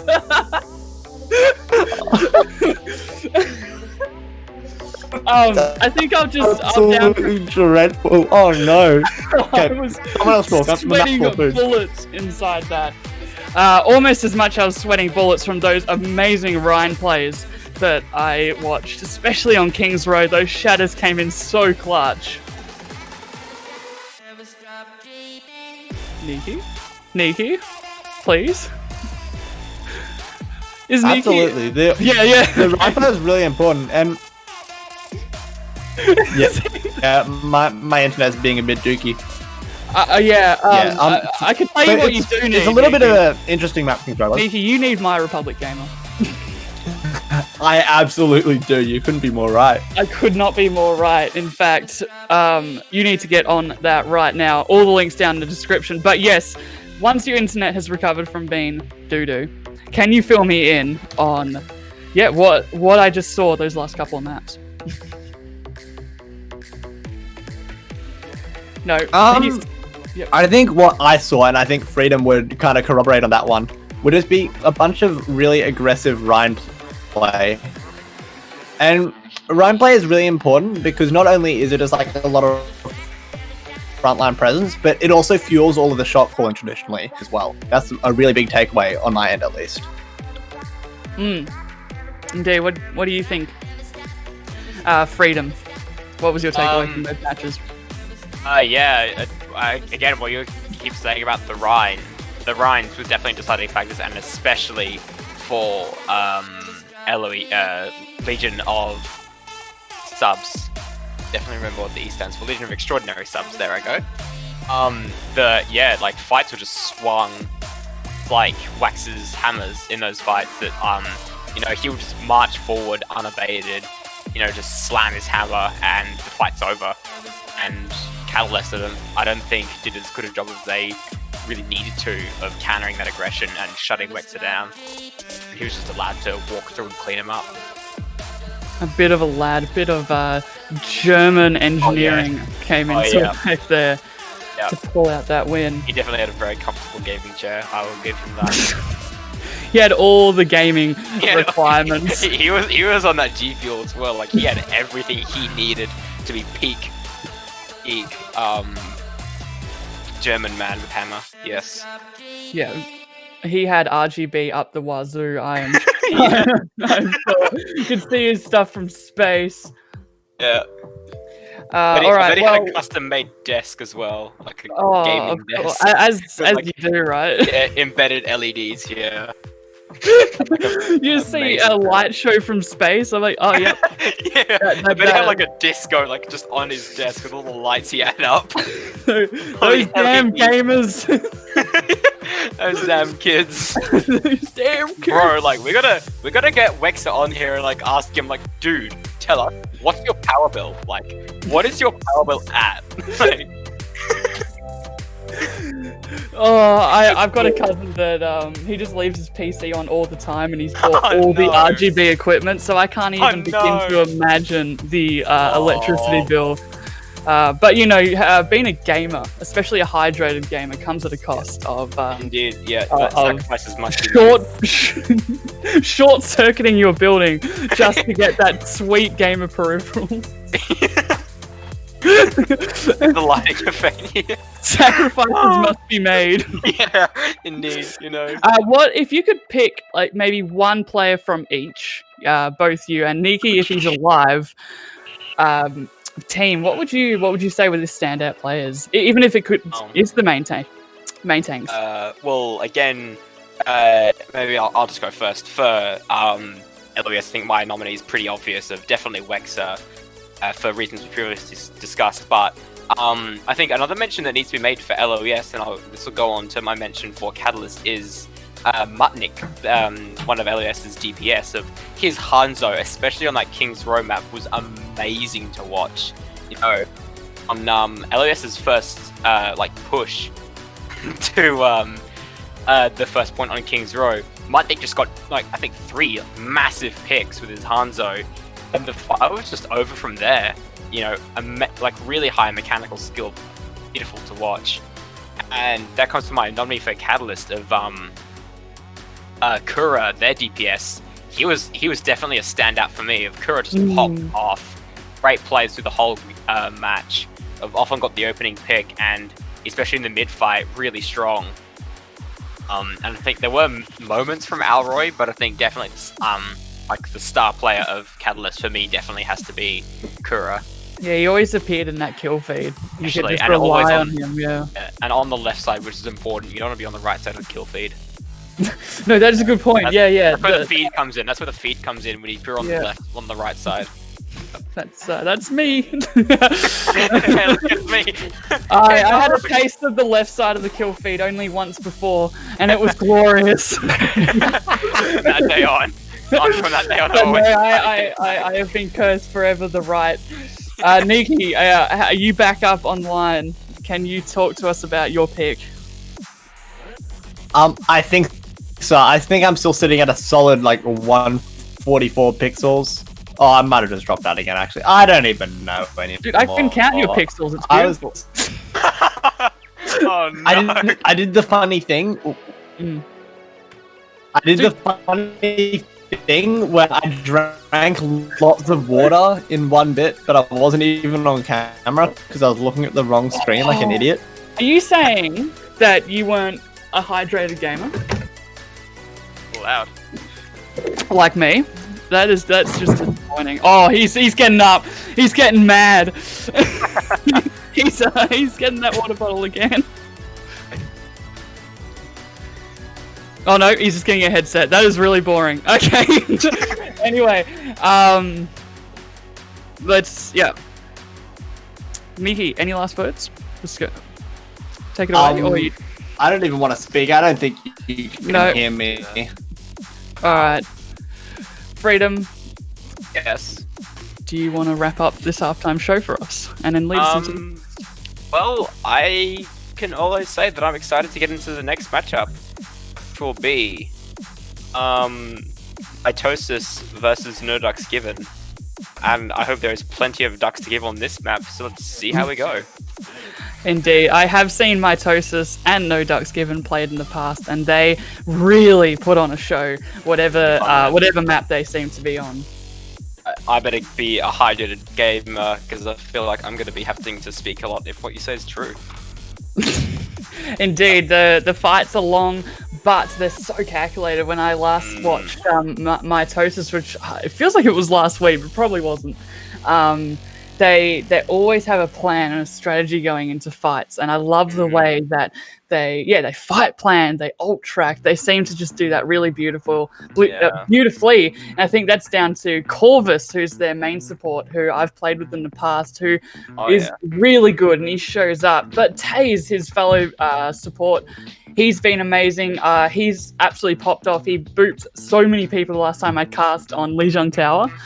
Then you've got the DPS and projectile. We've got Ezekiel and TJ, or I call him Turtle. And then Harry B2000 and Chase for your main tank and off tanks. Now, Harry B2000, he was incredible the last time I got to watch Mitosis. In fact, I went back through the game, and he was all throughout the chat. Everybody loves Harry B2000, or just Harry. Yeah. What about No Ducks Given? What are their matchups? Well, let's have a look. So, I haven't watched them before, so this will be another new thing for me tonight. Of firsts, which is always fun. So it'll be interesting to see what they do. I mean, you said you're asking me, but you said you've watched them before, so I want to get things from you actually. Of how they play, or just some information on them. Sure, I can give you some of the deets. Of course. Yeah, don't give me too much though. I want some surprises. Some surprises? All right. Well, do you want to actually just really quickly run through the players, and I'll pick out my All right, sure. The players that really stuck out to me, I reckon, the last time. So we have the tank lineup is iToddler and Legacy Pro. We have, it looks like Super Trooper on DPS, and I'm guessing his alias is Mwahahaha. Love that name. His second DPS is also Sudden Night there. And their supports are Skull Candy and Acorn, with Blacksify as a sub. So if they bring Blacksify in, it'd be interesting to see what he plays. So tell me all about these beautiful people. Beautiful people indeed. These guys, No Ducks Given, they do put on a show for us, and they do pull out sort of the comps that you don't quite expect, especially in Div 5, where you do start leaning into those people that are like meta slaves, I suppose you could say. But no, I've seen them pull out a couple of the Torbs and the Bastions and stuff like that, and every time I just pop off with them. I'm with them all the way when I see that. I'd say my people to look out for would probably be Cooper Trooper. He does a stunning job of popping off. A Toddler main tank, he's good. He can show up. Like, if it's his day, which it could be today, there could be what's called an MTD. Last person I would probably point out would have to be Skull Candy on that support. He does do a beautiful job keeping up the rest of the team. Yeah, supports often find themselves as the unsung heroes, you'd have to say. So no, definitely you could heal everybody and get absolutely no thanks. It's like, oh, thanks Genji, you got that 5k, and you the Arn is just sitting in the back. Who dropped the nano blade? Like Blizzard gives you some thanks for that little icon, but everyone's looking at the Genji, not the small Ana icon next to it. Yeah.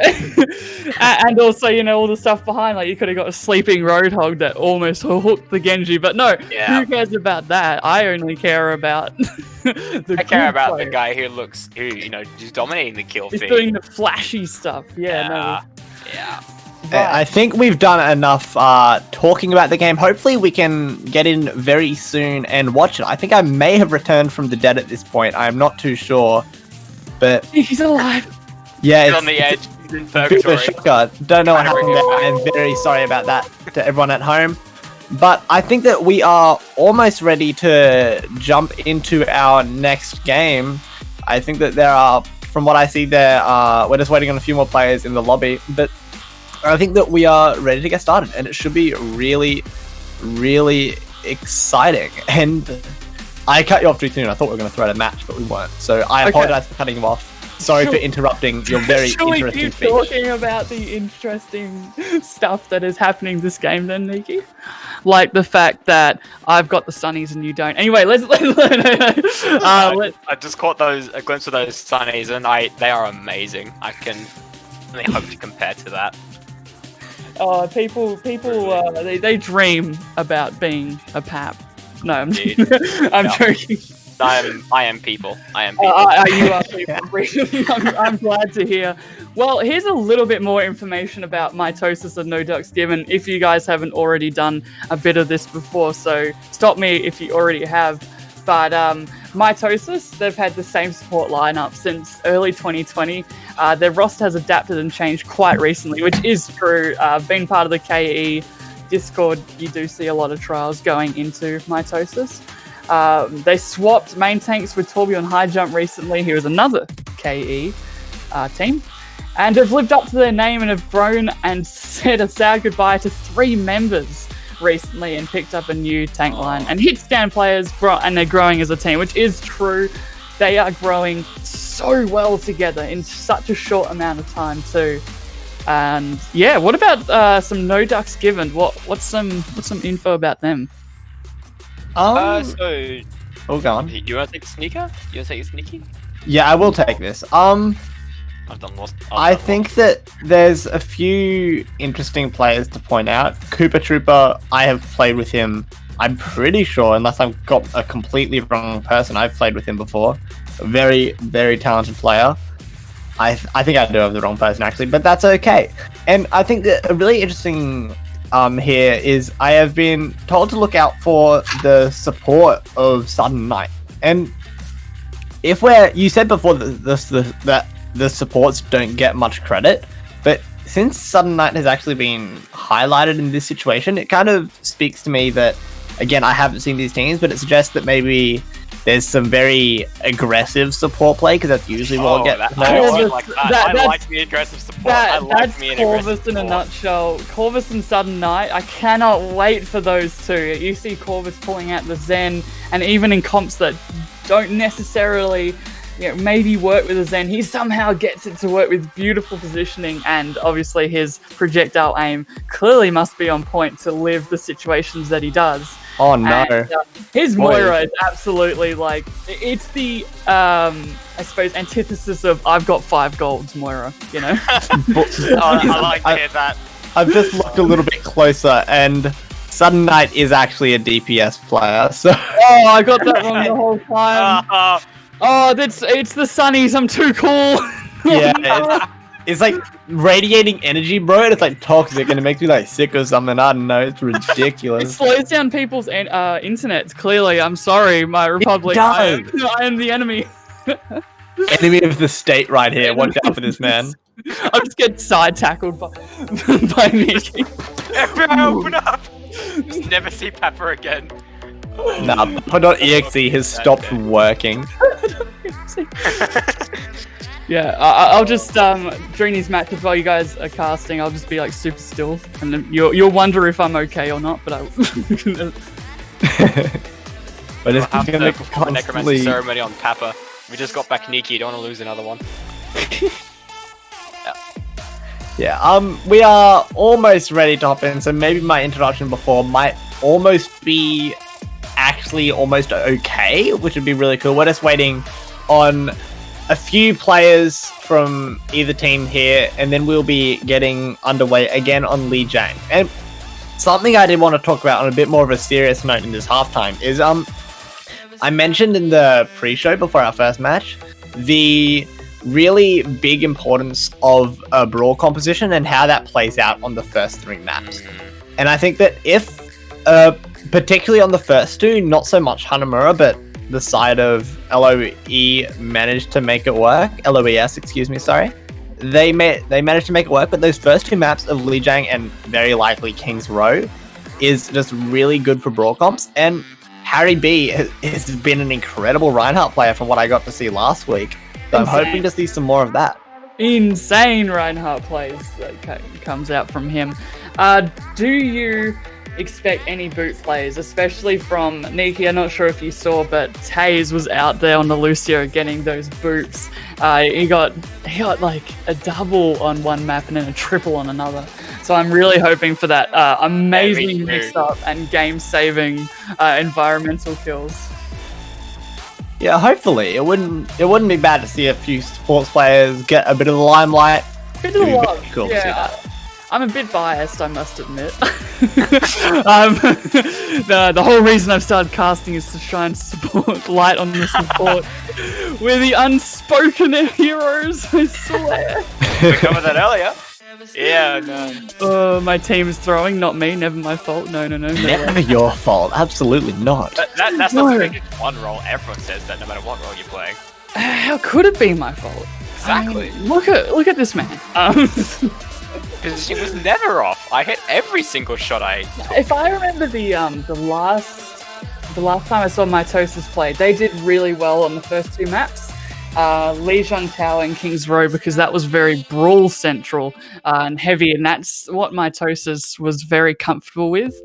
But unfortunately, when it started going more towards the divey comps, like when they had to try out the Winston Diva, get a little bit more aggro brawl divey way, they did fall apart a little bit more and allowed the reverse sweep that we saw, which was like a huge upset.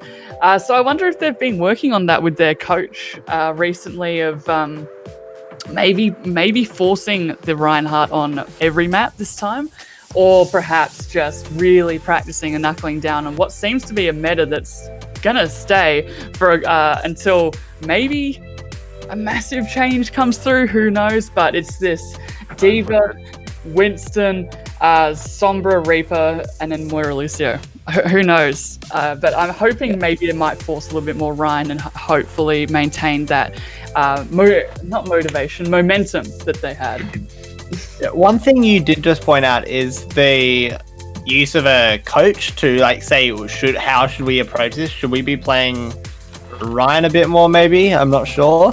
But I think another big important thing in that is if they just if I remember from last week when Mitosis was playing, they were picked into Volskaya, so they had to play Volskaya, and that is not nearly as good for Reinhardt as Hanamura is. So maybe they're just kind of fingers crossed that we get to Hanamura, and then we could see a very similar 3-0 situation that we just saw in our previous series. There's definitely a few different things that could go a little bit differently, so hopefully we don't get another reverse sweep. Nikki and Freedom, we are about to drop into the first map, and another person's dropping, but he's going to drop out, and that's me. Thank you for your time, everybody. Your halftime show presenter / just trying my best caster over here, Papadaka. I will head out, but have fun, everybody, and enjoy the game. Voice of the support nation. Thanks, Pap. Bye, Papa. Right. Thank you for tuning in. It's really good to get a insight from a player and someone who's really involved in the community like Papadaka. Yeah, he has a lot of experience in a bunch of different orgs, and it's really good to get those extra insight into those players. And hopefully, we are about to get those insights now as we have players in the lobby. There is the 6 people, and they're playing the other 6 people, and one's red and one's blue. It looks like we're just sorting out the last few housekeeping things, and then we're almost ready to go, I think, Freedom. I'm excited.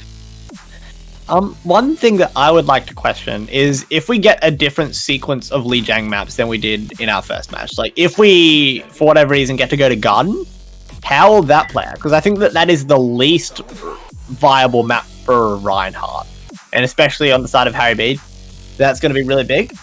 But then, of course, there's potential for something like a Pharah and a Mercy, which we got to see a little bit of Mercy, but not so much Pharah.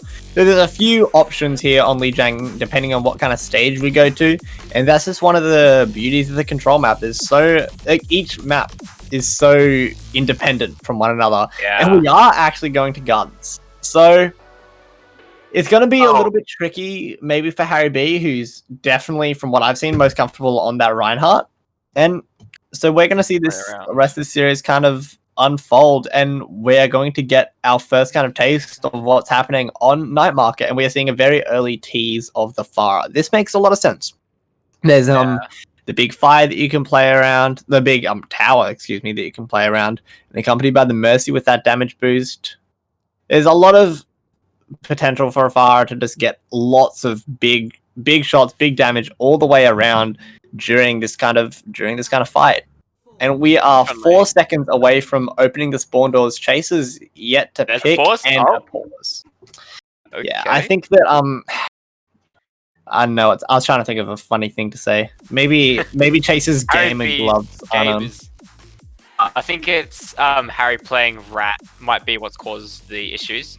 But I think one thing Pat mentioned is I think he was talking about Lijiang, but just maps in general from the supports, is seeing the boops come through. That's something I'm looking forward to on Piccadilly Garden with those 2 bridges leading up on to the point. Is they are a great place for boops, and I'm excited to see that, especially from the supports and especially from Mitosis running this Farah.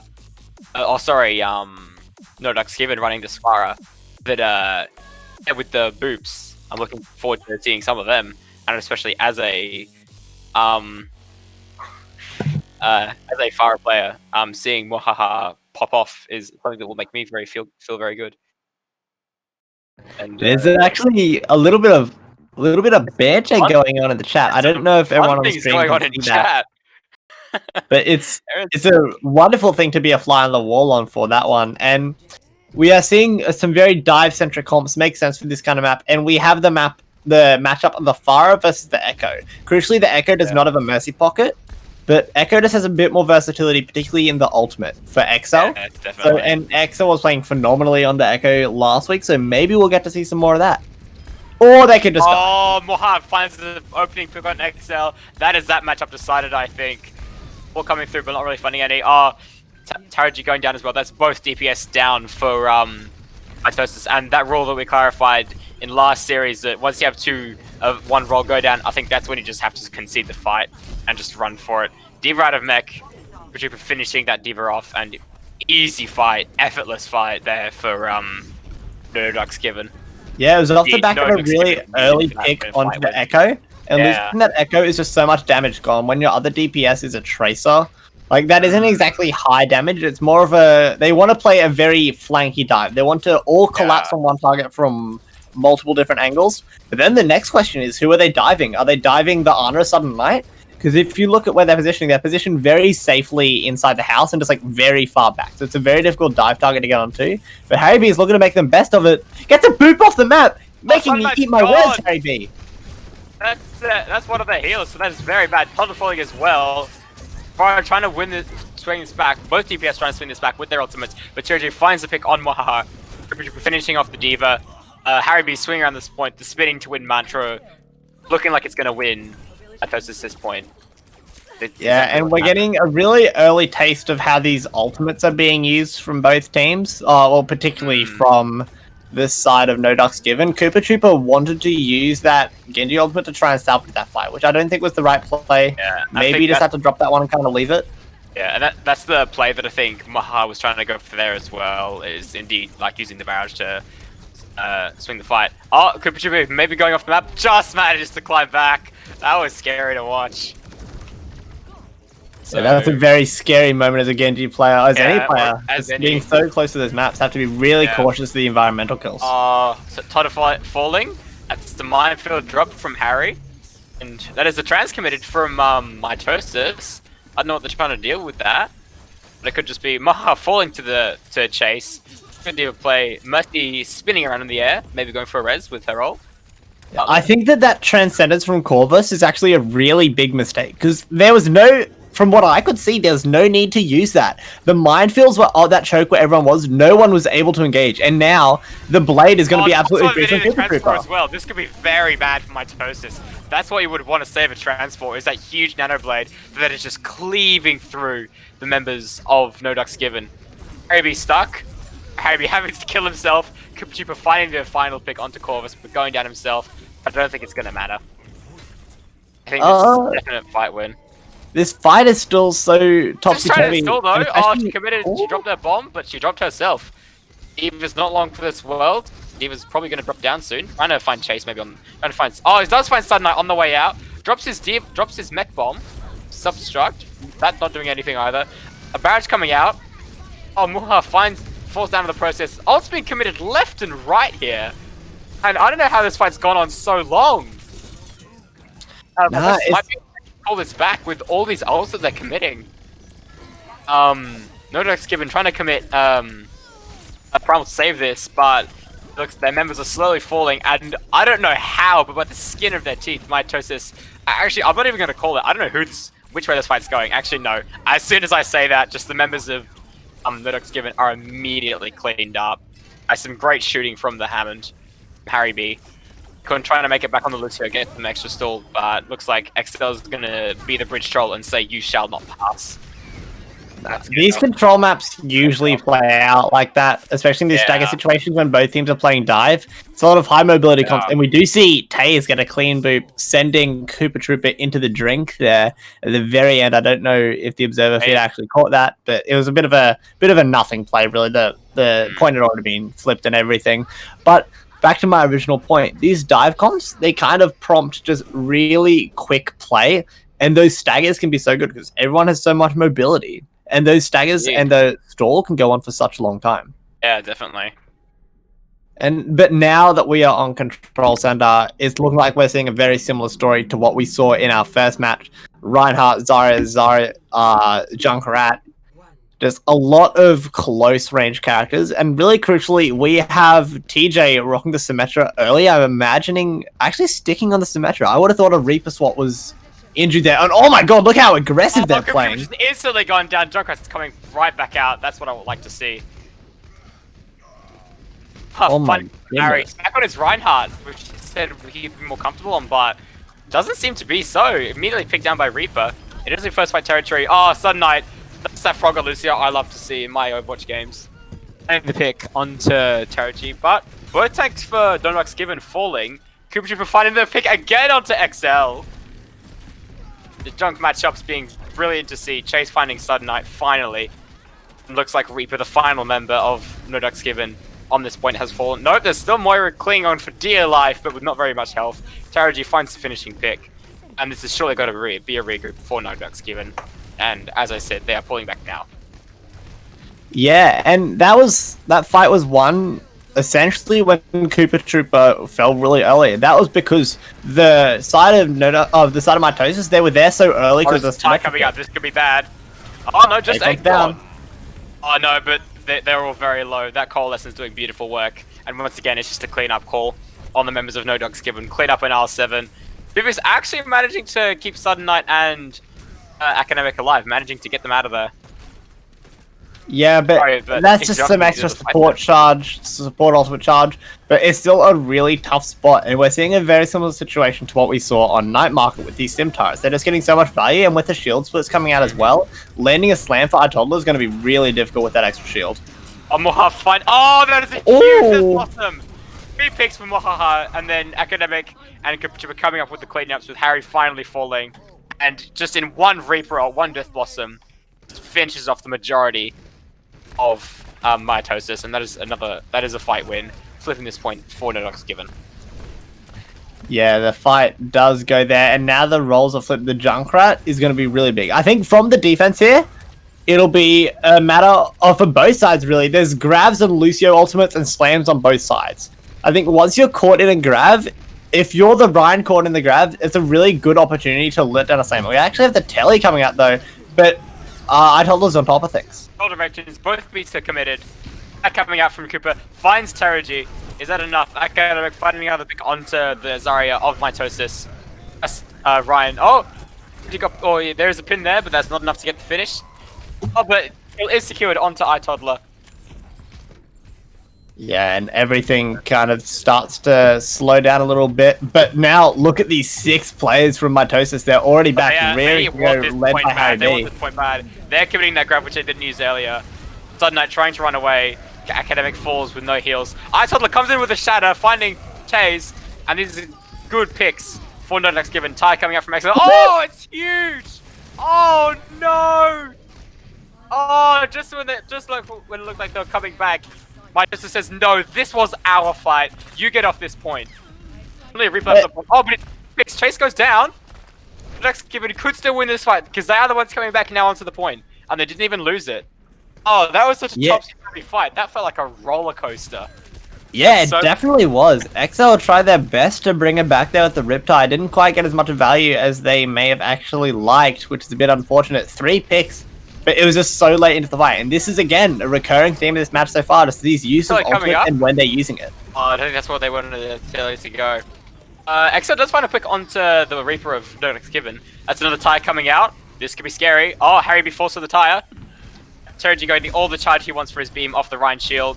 Ace finding the pick on Acorn. That's a big pick. That's the main support of Nodex Given, and looks like just a cleanup. Lucio dodging and weaving, but is taken down by Terji.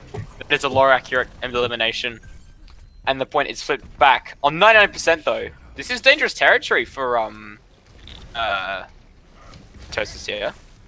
They lose one fight and they lose this game.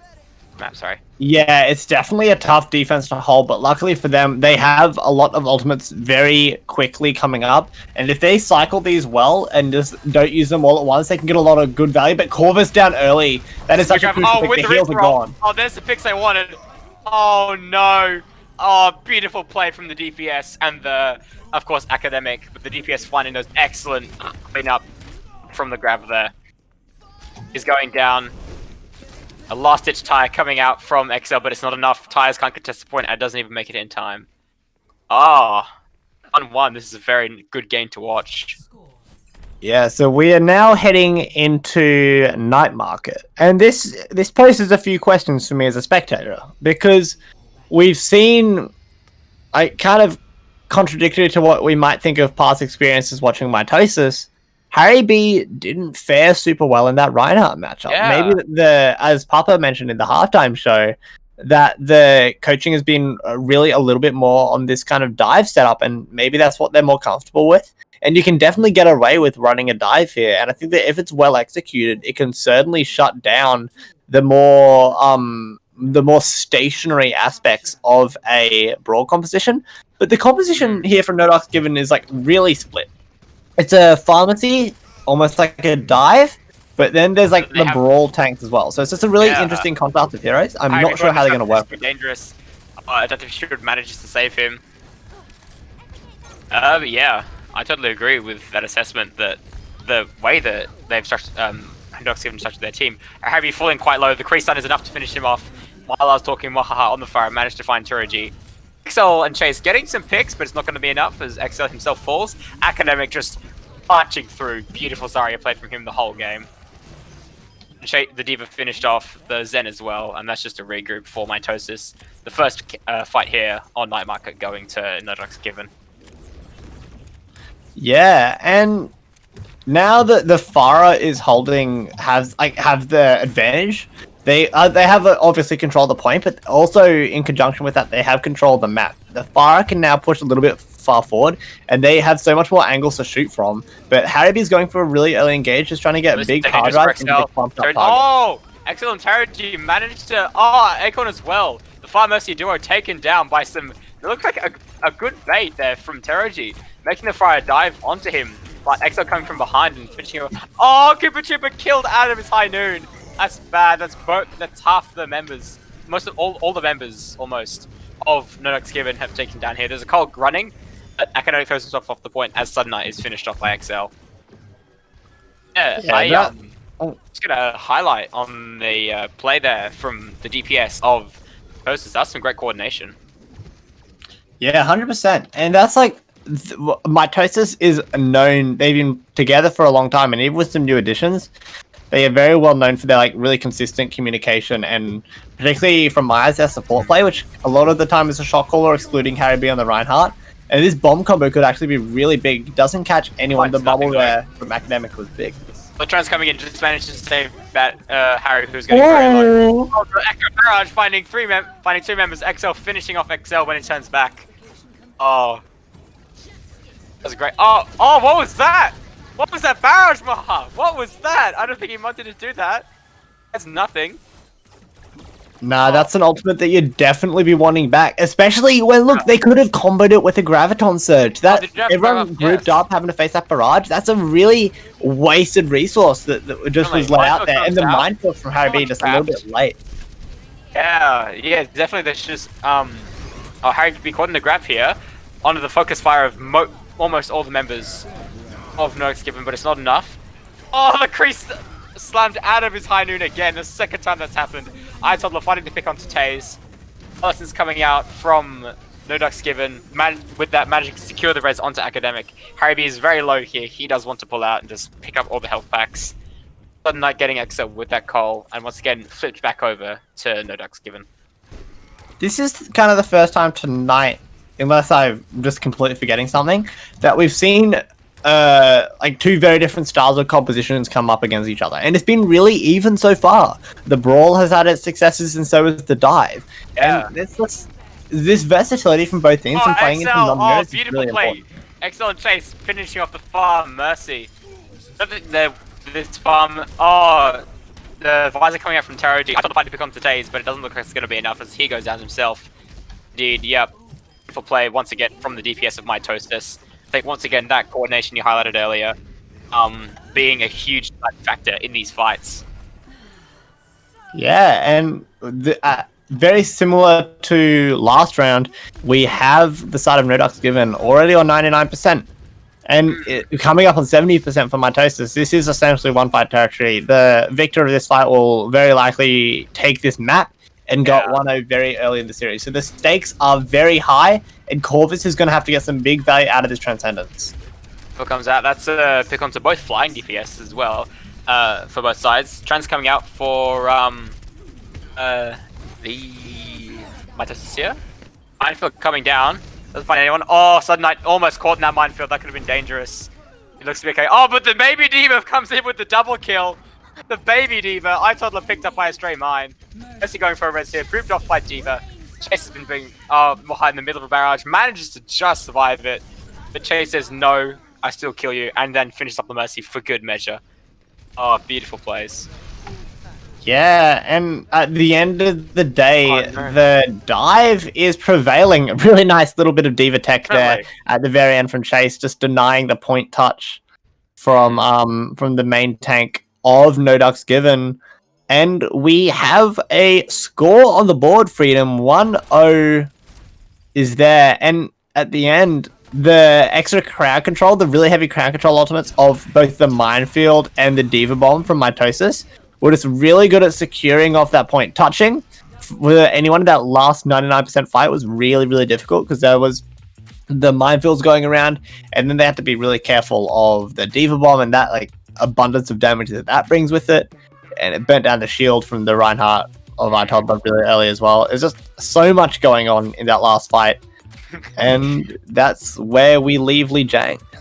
Yeah, once again, some fun things happening in chat. I don't know how well Mitosis is supporting Taze. They're accusing him of throwing, so it'd be interesting to see what is decided in terms of Taze's fate. But yeah, I think another thing I want to highlight, going on not up like in addition to what you said, is just highlighting Chase. Chase has been some beautiful diva this whole game, often finding opening picks and working with Excel to just completely deny that Farm Mercy duo. They've got very little value. Just thanks to the beautiful combos of Excel and Chase there. Yeah, it was definitely very big, and it's just kind of highlighting the importance of tank play and Overwatch as a whole. Definitely. Like in our last match, all we were talking about was the Reinhardts, and it's kind of a bit neglecting the off tanks who, in that series performed very well, and they are in this series so far. Also, both tank lines have just been really solid, and that's going to be even more to show on our next map, which is going to be King's Row. So not venturing too far off the beaten path here, but it's King's Row. We're expecting a lot of Ryan Zarya. This is where we have seen Harry B shine in the past, but it got a little bit shown up by our toddler, saying that maybe Harry isn't the only Reinhardt player in this lobby. And I think definitely if it does go to a Ryan Zarya, unless there's some secret that Chase has, like some ace that Chase has up his sleeve. This could be very good for No Ducks Given because you highlight the off tanks, but I think Academic, we definitely need to talk about him on the Zarya, has been popping off, just outshining his DPS in a lot of regards in terms of just raw picks, and especially when it's just him on his own, can just swing a fight, you know, getting double or triple kills just by himself. So yeah, I think definitely the off tanks are a huge part of this game that needs a lot of highlight. Yeah, definitely. Show some off tanks. Show the off tanks some love in chat, Yeah, please, you know, everyone. show everyone some love. You know, been showing support love in the halftime. Got to show the off tanks some love now. Yeah, not the DPS though. They fill up the queues. Yeah, DPS throwing always. I just spat all over my pop filter. That was totally worth it though. So far, competition-wise, it's still pretty standard stuff. Notably, we have TJ rocking the early Widowmaker pick from the high ground. So that's really important for a few reasons. It allows for some exciting team plays, and as I say, that swaps to the Reaper. And also, next thing I was going to talk about was the Genji running the Mei. So pretty standard stuff. That is going to hope to get some value out of the Mei walls, and they have to watch out for the sneak from Hotel. Oh, that's a good wall. That's a good wall from Waha. That's what you want. We caught all members of the Oh, TJ managed to find Untitled Chapter going down as well.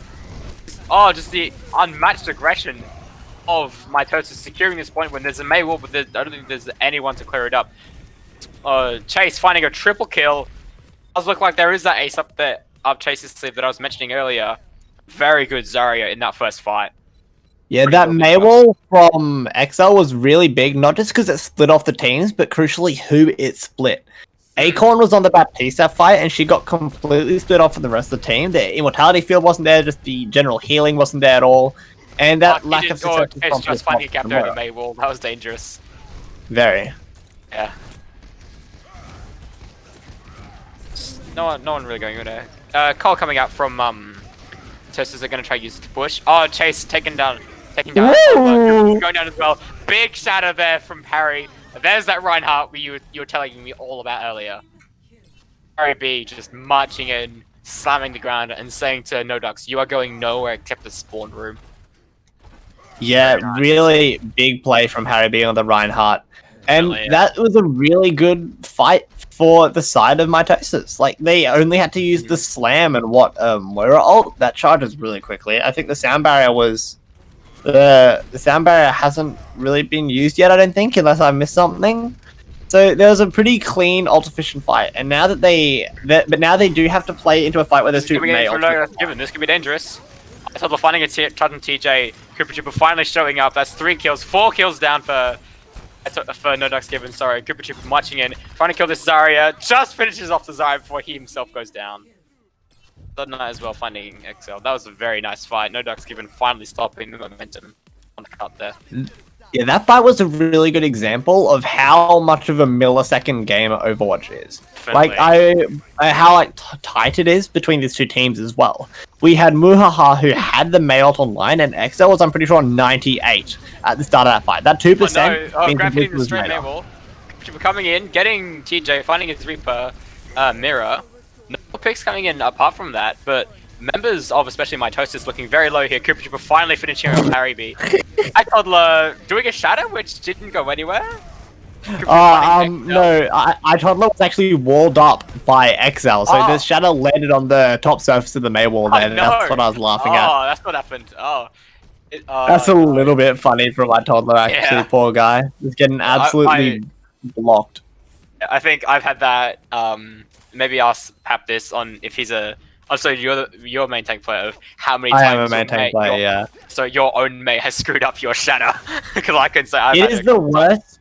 It is the worst feeling in the world. Oh. But this rotation from the offense is actually really interesting. They've forgetted the whole choke. Yeah.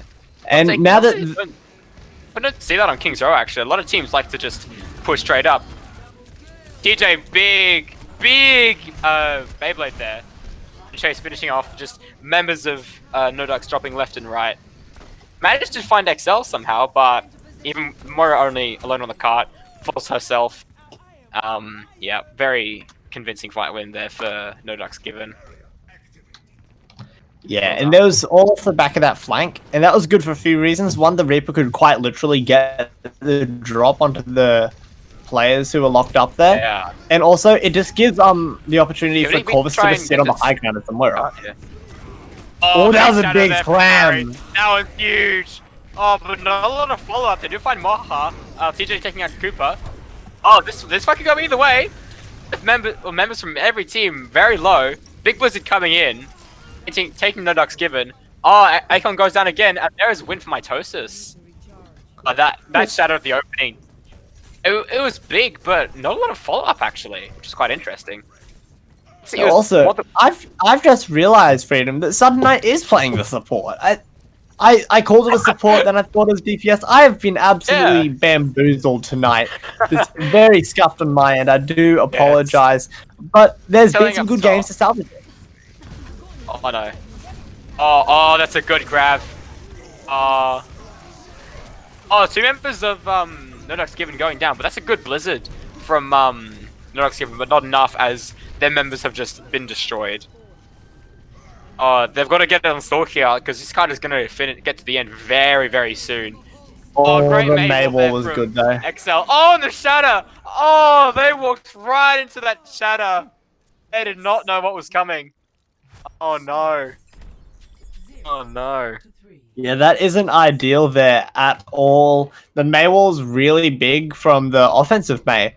Right on the choke of the spawn room door, and just no one could get out and touch. Either way, I think that fight was pretty much like secured for the offense there. There was only the Reinhardt and Lucio there. I do not think that could have been turned around for the defense, even with just the monstrous offensive spawn advantages. A bit of time might have been shaved off the clock at the worst, which is not to bat an eyelid at, because if, like, for example, if the side of No Ducks Given actually completes Kings here, and we have to go into extra rounds, you want every extra second in that time bank as you can, because it's just so important. It gives you more time to push, more time to fight, and everything. And we actually have a bit more. Sorry, we have a few interesting things on the teased on the offense. I do not know how realistic the Torbjorn pick is. I think that's a bit of a tease, but the Fire pick is a man dream though. Yeah, definitely. Yeah, Fire pick could they may stick with this because Moha, he did stick on the Fire on Li Jiang, but didn't get a lot of value, and I think that is what's leading him to play Reaper. We do see a Kree coming out from Cooper. So no, onto the Hanzo. Is that what they're sticking with? We saw Marnik pop on this Hanzo on this very point before. Maybe we see a similar thing if the Hanzo wants to come through Hotel. And coming through Hotel is so big because it just gives you a direct sight line onto the supports who are intentionally playing further back, but it just leaves you vulnerable to that flank. Unmitigated aggression. Having to pull back actually does get taken down pretty low. Charging in, Moha falling. Oh, big Zarya bubble there, but Harry still falls to Sudden Knight. I thought they're going down as well though. Cooper finding the May, but it looked like a fight win for the defenders here. It might be a fight win, but that late pick is actually really, really big because that May takes a while to get back, but the counter picks are there. Yeah. I was gonna say if that May takes a while to get back, they can, if they regroup really quickly, they might be able to take a 5v6. Doesn't look like it though, because that doesn't seem to be an option. And May's almost there. Yeah. Yeah. A bit of a missed opportunity there. Cooper Trooper creating some affordances for his team. Didn't quite manage to get as much out of it as they might have liked. But the ultimate charges are coming up. This Dragon is really good at splitting a team, and also just in these tight chokes of Kings can get a lot of value. Definitely. Oh, Akon going down, Ice Toddler as well. Oh, Chase! Beautiful plays. We're fighting the Reaper. We're going down himself though. Oh, Harry B, beautiful stuff. Beautiful cleanup. Fight was over as soon as it started. Good play from the main tanks there. They definitely carried that fight.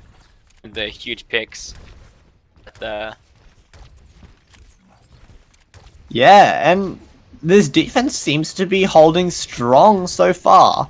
I think a big thing to watch out for coming up for the offense is this Grab Dragon combo. If Taze can build up that sound barrier in time, he will be able to use that to counter it, but it's going to be a close call. The grab. Oh, finds Taze. Other members. Oh no, Harry's shadow blocked. Wait, he does find the charge on Waha. 50 DPS of I'm sorry if No Ducks didn't get it down, but they still commit the grab here. They just need a few more picks. This fight could honestly go either way. Academic pushing up though, finding the picks, finding 3 picks. AJ commits Death Blossom, finds 2 members. Oh, that might be the saving grace there. Holding on by the skin of their teeth. Oh no, but the members coming, Given are coming back from spawn, and they're just cleaning up. Yeah, Harry B says, no, you guys can have that one, and just walks back to his team. Nah, it'd be really dumb for the defense to try and recontest that. Not everyone was up, the offensive spawns are so much better. And also, if they lose that, they give up the entirety of choke control to the offense. Because they chose not to engage that, or at least engage it later, they have the chance to play aggro at this choke where they are now. Oh, that's a big shadow, but there's no one to commit there. The drop of blizzard just in case. They are out. Waha in the backline doing beautiful things. Does fall, but there is almost nothing left here of Mitosis, so they have to run. Take it out in the cleanup, and they didn't even need to recontest to lose that choke. And No Ducks Given just, especially Waha just drops in with his Death Blossom and just says, no, we're taking this one anyway. Yeah, that's a tough fight to lose that. And now, if you because we're just talking about losing the fight and how that results in map control, we can see the offense here of No Ducks Given. They're taking so much room. They're already coming up at the end to point B, choosing now to back up. But no one's on cart though. Oh, that's realized. Yeah, cart's kind of important. Oh, it's Untitled taken down for trying to charge into the middle of their team. Corvus coming out with a big call that takes down 2 members. And looks like they may have to, Mitosis might get that map control they want just yet. Academic going down, and yeah. Did you retake the choke here? But now we're back to a even, more similar situation, a better situation for the May composition. This is, such an obvious choke, and there's no real way around it unless they want to wrap all the way around. But that'd take all afternoon, and it mightn't even be worth investing it because of that time bank. The May wall is that early, so as soon as this drops, there will be a bit of a chance for them to actually push through it, but they are walking in to an oncoming Graviton and Colossus. Oh no, Harry B's plan failed. Big grab comes in. That's a big beat from Mitosis, but it doesn't matter. Excel still finding to pick onto iToddler. And I think with the picks they're getting, this might be a win for Mitosis and TJ doing some very nice things on the card there. And the defense is still holding strong. Indeed, yeah. This raises a few questions for the offense. Is it worth just bank? They have enough time to pull it off easily. This next fight, they'll have 5 ultimates online. Do they just want to try and invest all of them at once and just ensure that one fight instead of playing for the long-term game? These are the questions that have to be answered on the spot by these by the shot calls on these teams, and it's going to be really interesting. They give a bit of insight into the confidence of these teams or how they want to play it. No defense vaults. Oh, this is going very well for Mitosis. They're under a big grab. Oh no, but Corvus backed into a corner and is taken down. And Mitosis still have members on. They managed to hold on by the skin of their teeth, be committed by No Ducks Given. They're going to push up again. Coming in with another Death Blossom, finding 2, finding 3 finally onto Harry B. And didn't even have to invest all their ults. They did build them up. Maha's pushed up a lot with the help of a friendly Lucio. And there you go. Fight switched once again. Yeah, and the offense is finally getting some momentum, and interestingly enough, they didn't actually have to invest everything. They have a few fights to... It looks like secure B. Yeah, they aren't going to get a touch, unfortunately, for the defense. And Cooper was out in the open. XL said, you should not be there. That was just too easy. Oh no, Academic taking down his Mirazaria though. Aggressive call coming out. Dropping a shadow that doesn't seem to do a lot. Oh no, Waha's down. Harry B has been doing a great job of nailing these charges. Itola says, I'll go right back at you onto XL. XL is not happy about that, as you can see with the chat. That's tragic. That's a tale of boop. XL was not a fan of that one. Nah, there's also a pretty dodgy charge onto, I believe it might have been Muhaha. I think that the Reinhardt was actually booped into the Reaper by the friendly Lucio. That's what it looked like to mine, at least. It was not the best. But now we're back to a similar situation as we had in the point B defense for Mitosis. They just have so many ultimates, they can cycle them well. And the flanking shadow? Harry B comes from behind. Oh, the shadow does wonders. Oh, that's a huge grab there from Chase. Oh, that's a great cleanup. Oh, the tank holes there doing wonders. Oh, 3-second fights. You love to see them. Absolutely. You can't think of much better than a 3-second fight. Just one really early by the flank shadow and going for it again, hoping to just pin someone into the enemy team. Oh, it comes up empty-handed. Doesn't actually get anyone, but the May wall is big. And now that Harry's back with the rest of the team, they need to watch out for this oncoming Graviton Surge. And the May wall, their friendly May wall. Right there, oh! Toddler walks off the map! Oh no! Coming out, finds 4 members! Oh, it's huge! It's just not on kite. Doesn't manage to find Wahaha, but it's taken down. Acorn. Oh. Toddler, no! That is not what you want. It's like tragic stuff there. Tragic stuff. Yeah, and now we're looking into this last fight. This is going to be an overtime cap. Look, even the wall. This is bad. This is bad. Oh no! Oh, Toddler again off the map. Some help from Harry B. Assisted suicide medal right there. Big Blizzard coming in, but the beat says to Cooper Trooper, no, we are staying in this fight. We built up that shadow. That's going to be very bad with no shield. Academic isn't long for this world. Toddler coming in on the ball to hopefully contest. Frozen is taken down by Harry B once again. Can't make it to cart. Beautiful stuff from Mitosis. Yeah, and 2-0 in the series it is. That was a really close map, and I think it was mostly won by the defenses of Mitosis. Like, the offense was great and good time bank, but the defense is excluding maybe... Oh no, right here is an example of the offense where they were just steamrolling, really. But their defense was really good for a few reasons. One, they knew where to take the fights itself. Like, there are a few corners that they played around really nicely to get maximum value out of the May wall, maximum value out of the Moira heals and all that stuff. And also, just their ultimates all the way around were pretty good. Every time I looked at a crucial fight, Mitosis always seemed to somehow have at least like 2-3 ultimates on the line that they could use. That is an indicator to me that their ultimate economy and their ult cycling is just really solid and something that they're comfortable with. Yeah. And sorry, I'm just reading chat. I got completely distracted. But the ult economy is just such an important aspect of Overwatch. Overwatch is it's often called like a hybrid of an FPS and a MOBA.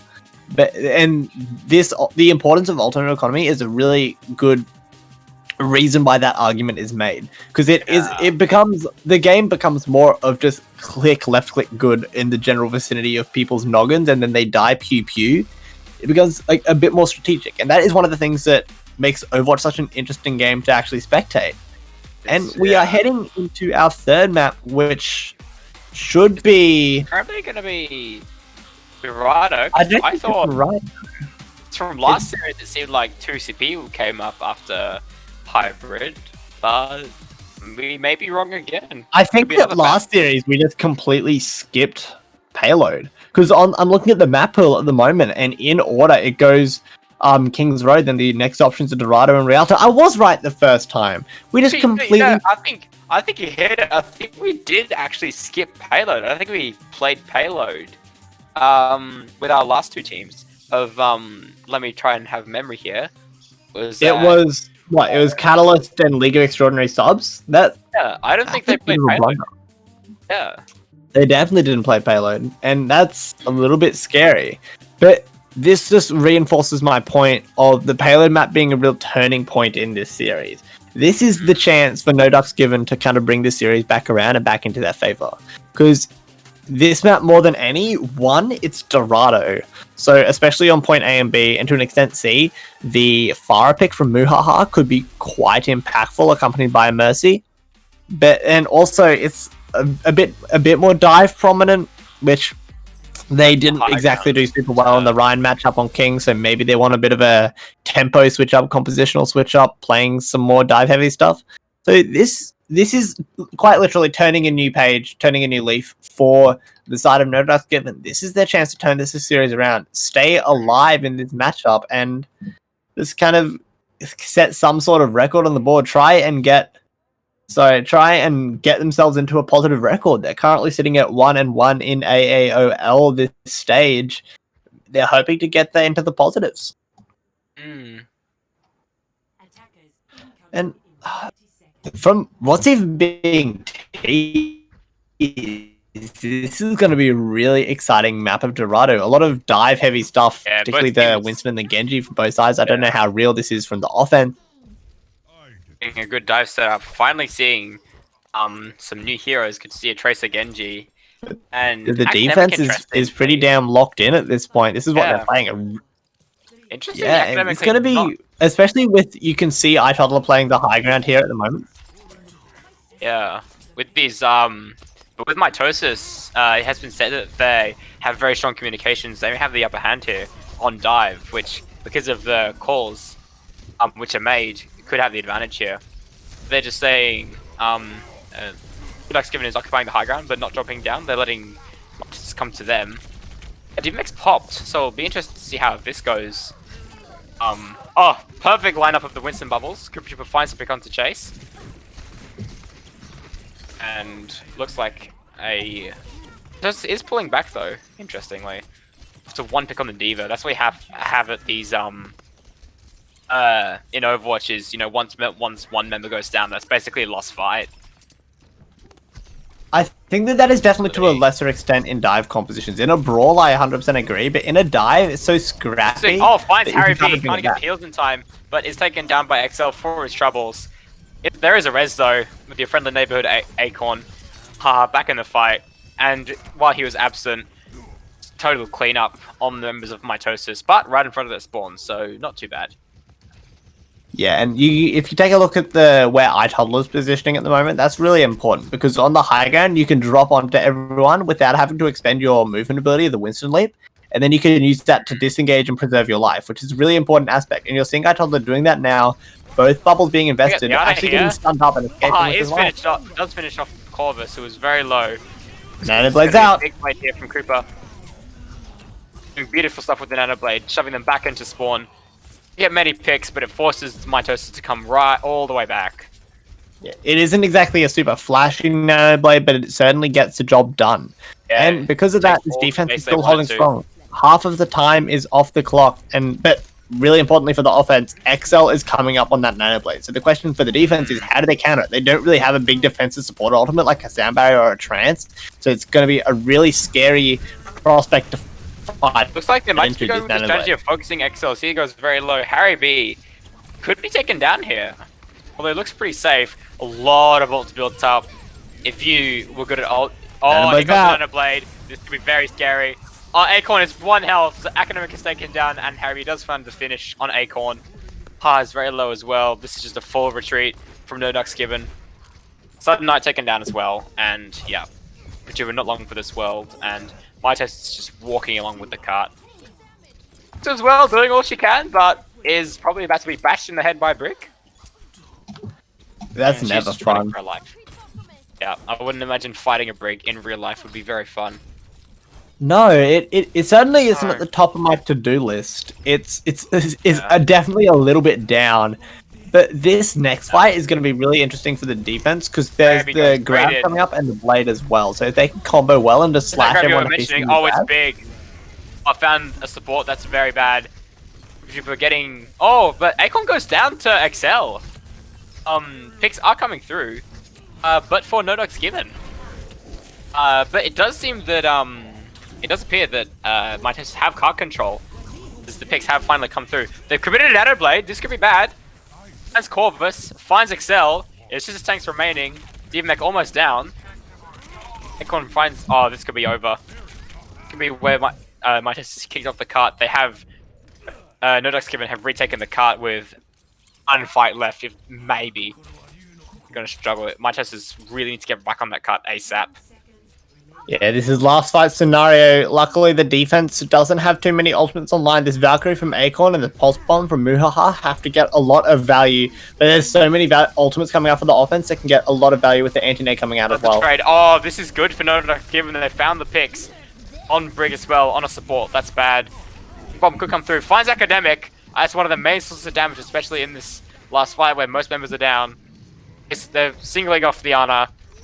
Sudden Knight is probably down. Oh, but Corvus goes down as well, so that's a good trade if you're defense here. Cooper Trooper is doing work, slowly, methodically, taking out members of Mitosis one by one. So coming in with a blade. Hasn't found a lot with it yet. And goes down, doesn't find any with the blade. That's not what we want as Excel. Academic is 1 health, could maybe get taken down, but oh, Chase just stays in it. Chase popping off. That's what you want to see from a Lucio. I got a Boostio in here. That's when you know it's a desperate last fight territory, when the Boostio comes in. And that takes down TJ, who went for a cheeky dive. Corvus does take down iToddler, who went for a dive himself. Trying to make it back in time. Waha finds Corvus with a bomb. This fight is going on for a long time. XL comes back. Oh, that's the blade coming in. Overtime goes away, and just on the chip of point A. That was a really solid defense there, actually, from No Ducks Given. It was a very close fight indeed. Like, both teams just holding on for dear life. Ults coming out left, right, and center. But none, like, you know, so many ults came out, but none of them won the fight securely. No, and I think a big reason for that is both these teams are playing pretty divey kind of compositions, and a really necessary component of a team skill set when you're playing a dive is having that clear communication and specifically the focus fire. If that isn't there, it's just a bunch of low damage people shooting at each other. And the thing that makes a dive so strong is everyone being on the same page, shooting at the same target, because they will die quickly. And that just wasn't happening in those fights when they kind of devolved. And that's like completely understandable.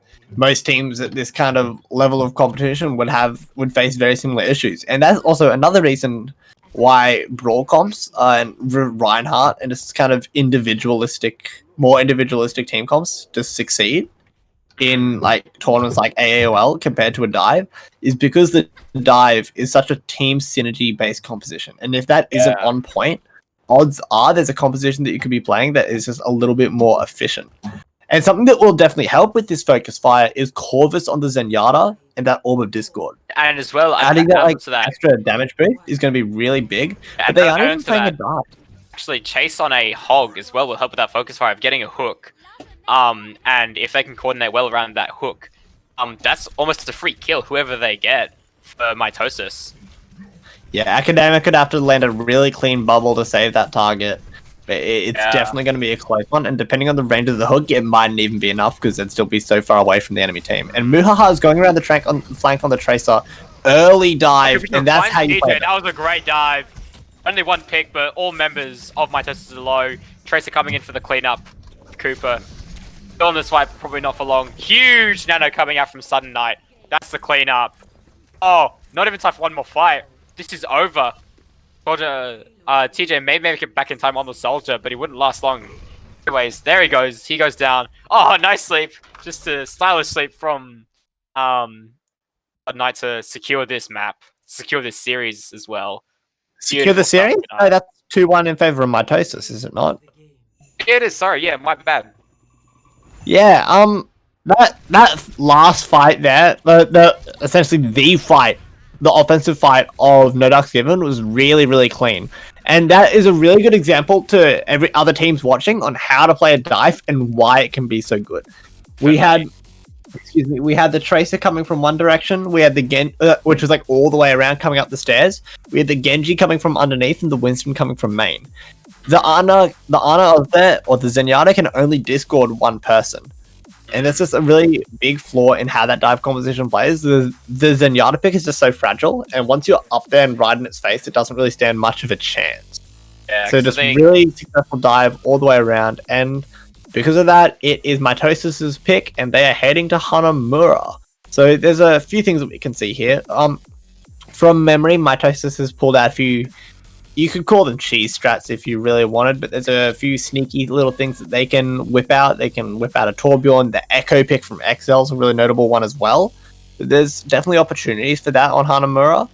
And then on the opposite side of No Ducks Given, there's a bit of May play potential on that, particularly on that first choke. A decent amount of value you can get out of a pharmacy on first point. So there's definitely pros and cons for both sides going into this next map of Hanamura. And it's definitely, just like on paper and what we've seen so far tonight, it should be a really close matchup. Excited too to see how the Hana map can go. especially if Mitosis was to keep the kind of long-range comp that they were teasing us with on the final map to Dorado. It didn't work out too well for them with the hyper-aggressiveness of no given 5, but it worked a little better on 2CP with this choke.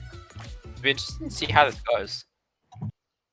Yeah, playing around this first choke of Hunter is actually, I reckon it's one of the more like limiting chokes in the game, just restricting. Because unless you're playing something like a Symmetra where you can get value out of the teleport, or if you're playing a Dive where you can get control of upper window, there's only one way you can really go, and it's just in direct line of sight. There's so many safe places that a defensive support player can sit that are also just a really nice sightlines onto the point. It's a really tough one to play into, and it doesn't actually look like we're going to be seeing any of that. We're actually seeing a defensive dive come out from the side of No Ducks Given. And the Pharah will be able to get a decent amount of value just hopping up and down over the cool traditional Japanese archway thing there. That can get a lot of value. But also a Reaper can teleport up there. If a Sombra lands a hack and the Pharah's on the wrong side of the roof, she can slide down and immediately just be stuck in the rest of the enemy team with the pants down. And that's not a desirable proposition at all. So there's definitely things that can go wrong. And we're seeing a really interesting hybrid of the Sombra Reaper dive. And this has been played so much, and it's a really good highlight of how to use ultimate economy. And we're going to see that as this match plays out.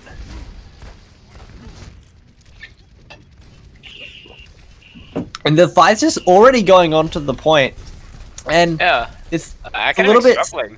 Harry finds a book on Cooper. That's what they need to open this up. Members of No Ducks Given falling low.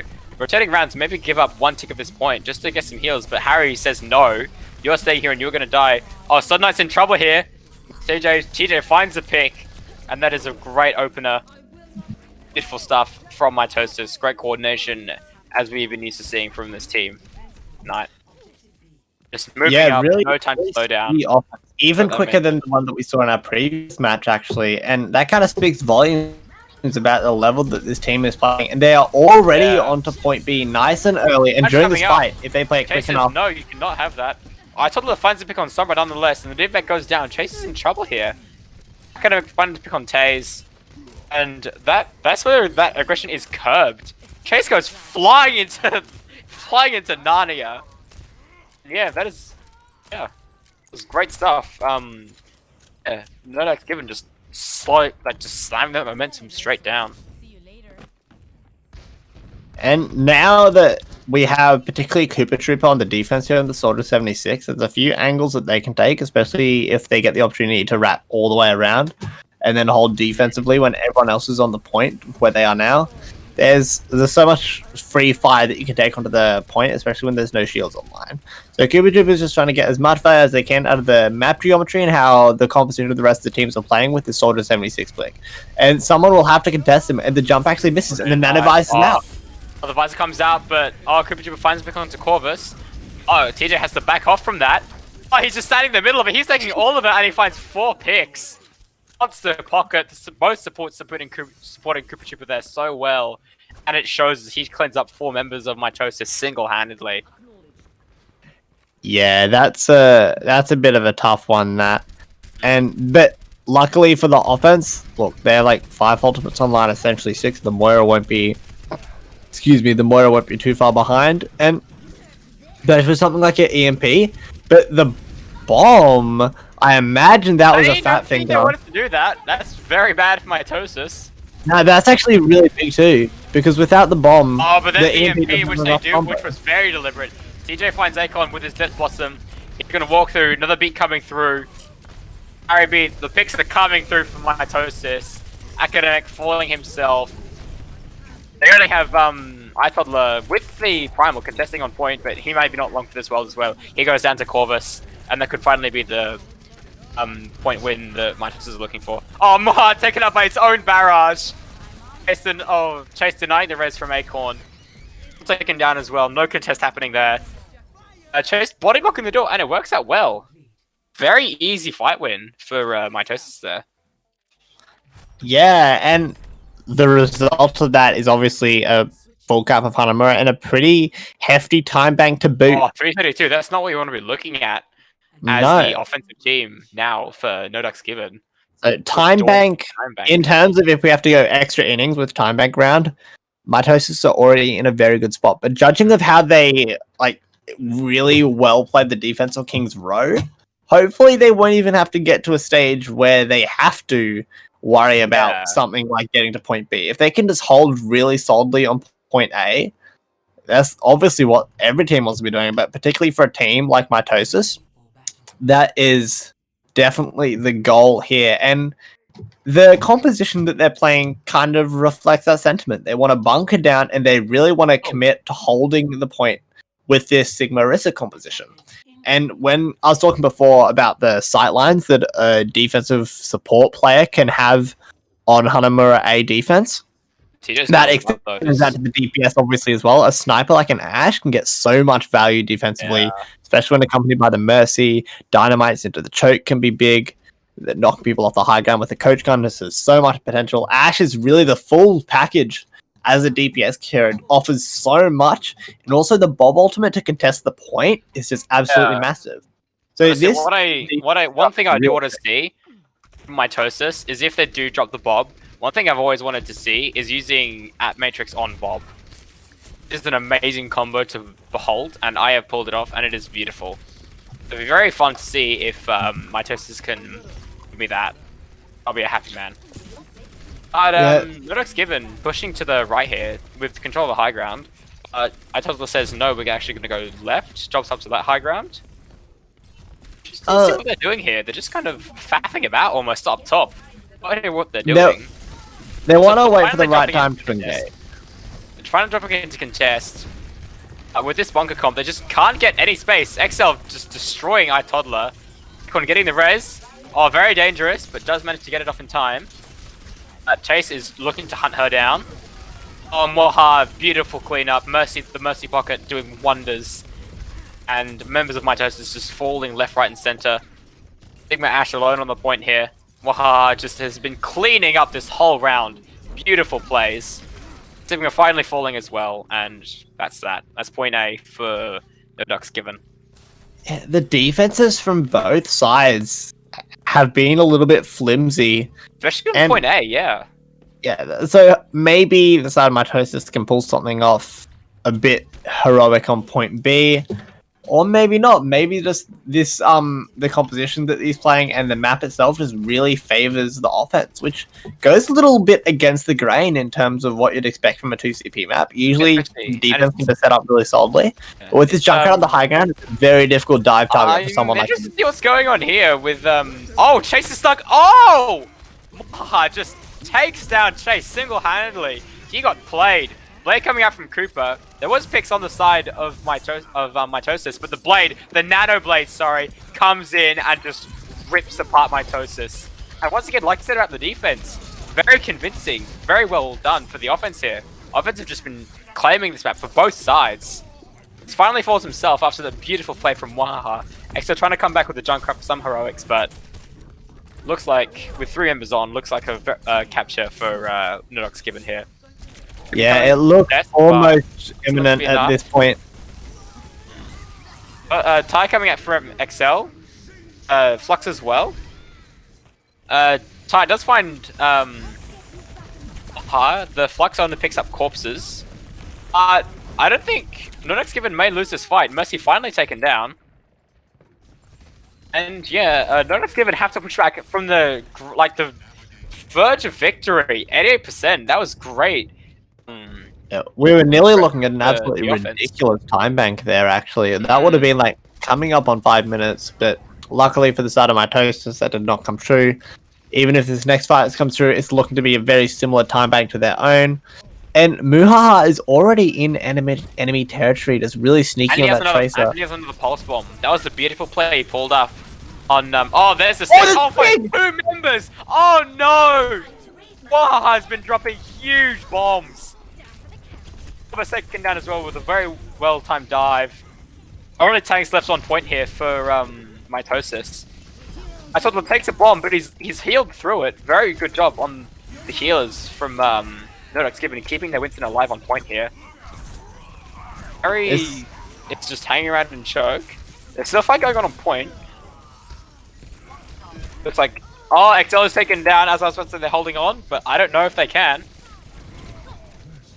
Just in this fight, but the spawn advantage does seem to be favoring the defense here, as you would predict, as you would think on this 2CP map. Members, there is still trades, but yeah, the spawn advantage is probably going to be the deciding factor. With Nodox given finally falling. Oh, Primal's committed. I don't know if that'll be enough to swing it though, with the low damage that all holds, but does manage to find Corvus as I say that. Coming back in, XL is coming very low. Good focus fire from McCree there. Grabs his job, finds Lucio. It's just Tracer alone. Can the Tracer hold on? How well can she stall? Not very well, as Cooper finishes her off. The ball coming in, but I don't think it's going to be enough. This is the verge of victory. This fight is so close. Total falling low to the Doomfist. That is in the fight though. Nano ball on point. So close. It's by all means over, but the defense is just holding on. Cooper Trooper drops a huge high noon. There we go at long last. I need some water. I have been talking for 2 minutes straight. That was such a close fight. Yeah, and you mentioned that fight went on for a long time. And again, that brings back the point that I kind of brought up in Dorado, of how these teams are playing and the capability to focus fire on a dive competition that's just very hectic. The comps can get very heavy all the way around. And we have in terms of time bank for the offense here, which we will be starting off with Nodox given on the offense again, they have time to theoretically have enough time to build up for a big 6-ult fight. That is possible. Most ultimates can be built up within that kind of 2-minute time period, but they really have to kind of commit to one composition. As soon as, if they try something sneaky off the bat and it doesn't quite go to plan, at that point, obviously you've just wasted a fight and not got much out of it, but also your ultimate economy from there is just really difficult to salvage, because a lot of the time that prompts some hero swaps, and any ultimate charge is lost and all that kind of stuff. So 2 minutes is a lot less forgiving than a 3 minutes that Mitosis has. They can try something sneaky on the first fight for a surprise, and then if that doesn't work, go back to tried and true, tested, and then just build up those ultimates and have enough time. So this time bank difference by only 1 minute is still pretty crucial. And also really crucial is actually going to be the Sombra on the defense here for XL. Not a typical pick on Hanamura, but if you hack someone like a Genji while they're trying to get their dash, just been done. Just manages to escape the hack. Academic is looking to not be hacked as well. Almost taking out 2 members. That's the 5 gold Moira that you don't want to see. Oh, but let's give it. Have someone on point, the Tracer, but she's just trying to cause havoc in the backline, and she moves out as soon as any attention put on her. No, Muhaha has been playing a really interesting style of Tracer, not one that we see much. It's been very flank oriented, which in my eyes of the game is how it's meant to be played. So I'm a big fan of it, but once you're into that rune, the pathing of a Tracer can be pretty predictable. And then it isn't, there's like a span of like 10 seconds while the Tracer's trying to get into position with the mobility that she isn't really doing much, and that's the way they want to be engaging, and it's what they're doing now. Academic is a very bad spot here. There's a huge anti-drop from Sudden Knight, but it's not enough to get any picks. Academic is taken down, so, and Max Given don't have many members left, so they may have to just pull back. Acorn finds a pick onto XL, chases, takes down iToddler. This could just be the regroup. Moha is just escaping, trying to pull as much attention as he can, but I don't think that tactic's working for him anymore. As I say that, Harry does look to be... No, Harry's just getting some health.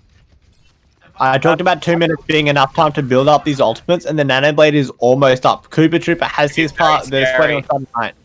So he almost has the beat though. This could be very interesting because Taze is so close to that beat, and he needs, but he doesn't get it in time. This is edge of his seat. Can Taze get the beat in time? That'll be the deciding factor. Oh no, they killed the Genji. Anyway, they don't need the beat. They just kill the Genji. They have a natted monkey, which is a scary thing as well. Very interesting they didn't commit the beat there onto the Genji. Looks like that maybe actually be a game losing decision there. Sudden Knight to not drop the nano to the Genji. We'll have to see. I'm pretty sure Sudden Knight wasn't actually quite at that nano boost. From what I saw, it was about 80%. Oh, okay. But either way, what has happened has happened. The defense comes through. Not a single tick of progress given up by the defense of Mitosis. Back to classic Best Mitosis that we know and love. And now they are in a situation where all they need is a tick, and they have 3 minutes and 18 seconds to do it. This is a very winnable series at the moment for Mitosis. That's not what you want as Nodox, given that you're one map away from the loss here, and the best you can do is draw. Not what you want here. This is very scary for Ducks, given they're in a very precarious position. As you said, it's one tick to decide not only this map but this whole series. And that's like playing down to this situation where you're on the defense and the best that you can do is keep the series alive with a draw. That's pretty demoralizing to play into. Especially, Obviously, the series on the line, so the intensity is hopefully still going to be there.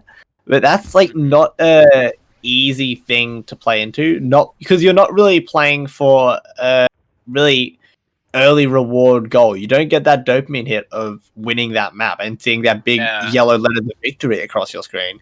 You just get this kind of dull purple. It doesn't really do much, and motivation-wise, that can maybe bring it down. But I think on the flip side, that's exactly what Mitosis is gunning here for. Is they don't just get the victory screen; they get to see the Mitosis win screen. So they're very high on morale here. This is their game. Like, they need one tick, and they have won this series. And look how quickly they've gone to the point. Full aggression, making Nodox Given play as the offense right again. They are playing defense as Nodox Given is trying to push onto their point with the excellent offense. Res denied by TJ. That was a close one. Isn't that nonetheless? Chases out a mech. Still a close fight. Moha finding XL. The point! It's very... Oh no! They went on the point! They went on the point! Oh no! They went on the point! Oh no! Oh, Nelly. That's tragic. Oh yeah, I would not be against seeing some more plays from Cooper. Some beautiful plays from this man.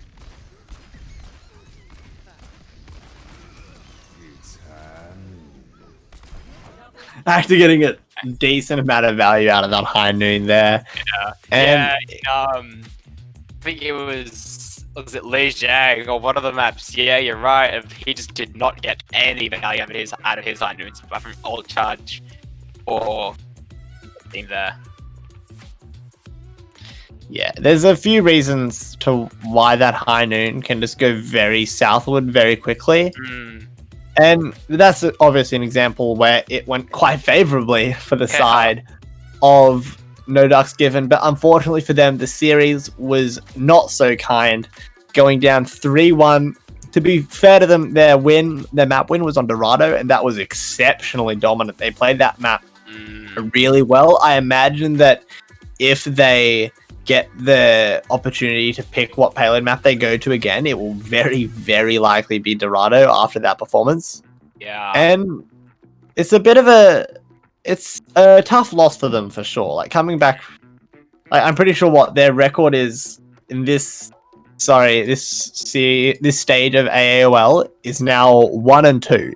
So they've lost more than what they've won at this point. Mitosis go up to a pretty clean 3-1. That's leaving them feeling very good. I think that coaching that we've been talking about, especially in the halftime, has definitely shown its mark then here. Even if they did concede one map, very dominant series here. And so you're very happy with yourself, especially if you're the coaching staff of Mitosis, of being able to adapt to almost any situation. Of the dive came through as well, and it may have looked a bit iffy at first, but then Harry B still pulling out his signature rhyme, and just generally being able to cover not just one base but all bases now for Mitosis. Be feeling very good about themselves in this series and upcoming series as well. Yeah, 100%, and that was a good set of matches. It was good to sit in on. I think a really big takeaway from that is, for me personally, I was going into it under the assumption that the Brawl comp would be very, very heavily played. Like, we wouldn't see much variation from that. We saw a decent amount of dive, which is good to see. And a lot of it was not terribly executed. So it wasn't bad at all. Do you have any big takeaways, Freedom? Oh, I think you covered it. It was good to see a lot of variation. Not only Brawl covered, but Dive probably equally as so. The team's coming out with a lot of things you don't often get to see.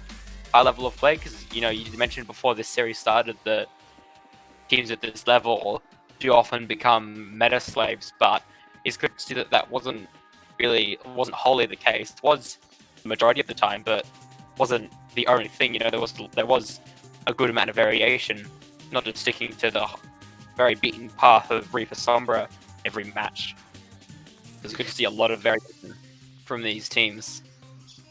Yeah, absolutely. I think that's about all we have to say. Just a quick recap. Our first match, which was the teams of... Let me find the teams quickly. The first match was Catalyst versus League of Extraordinary Subs. That match played out in... I've completely forgotten the score. That went to Catalyst, did it not? Uh, Oh no, I completely messed it up. I apologize. League of Extraordinary Subs did take that one. Of course, off the Ryan play of Wexer.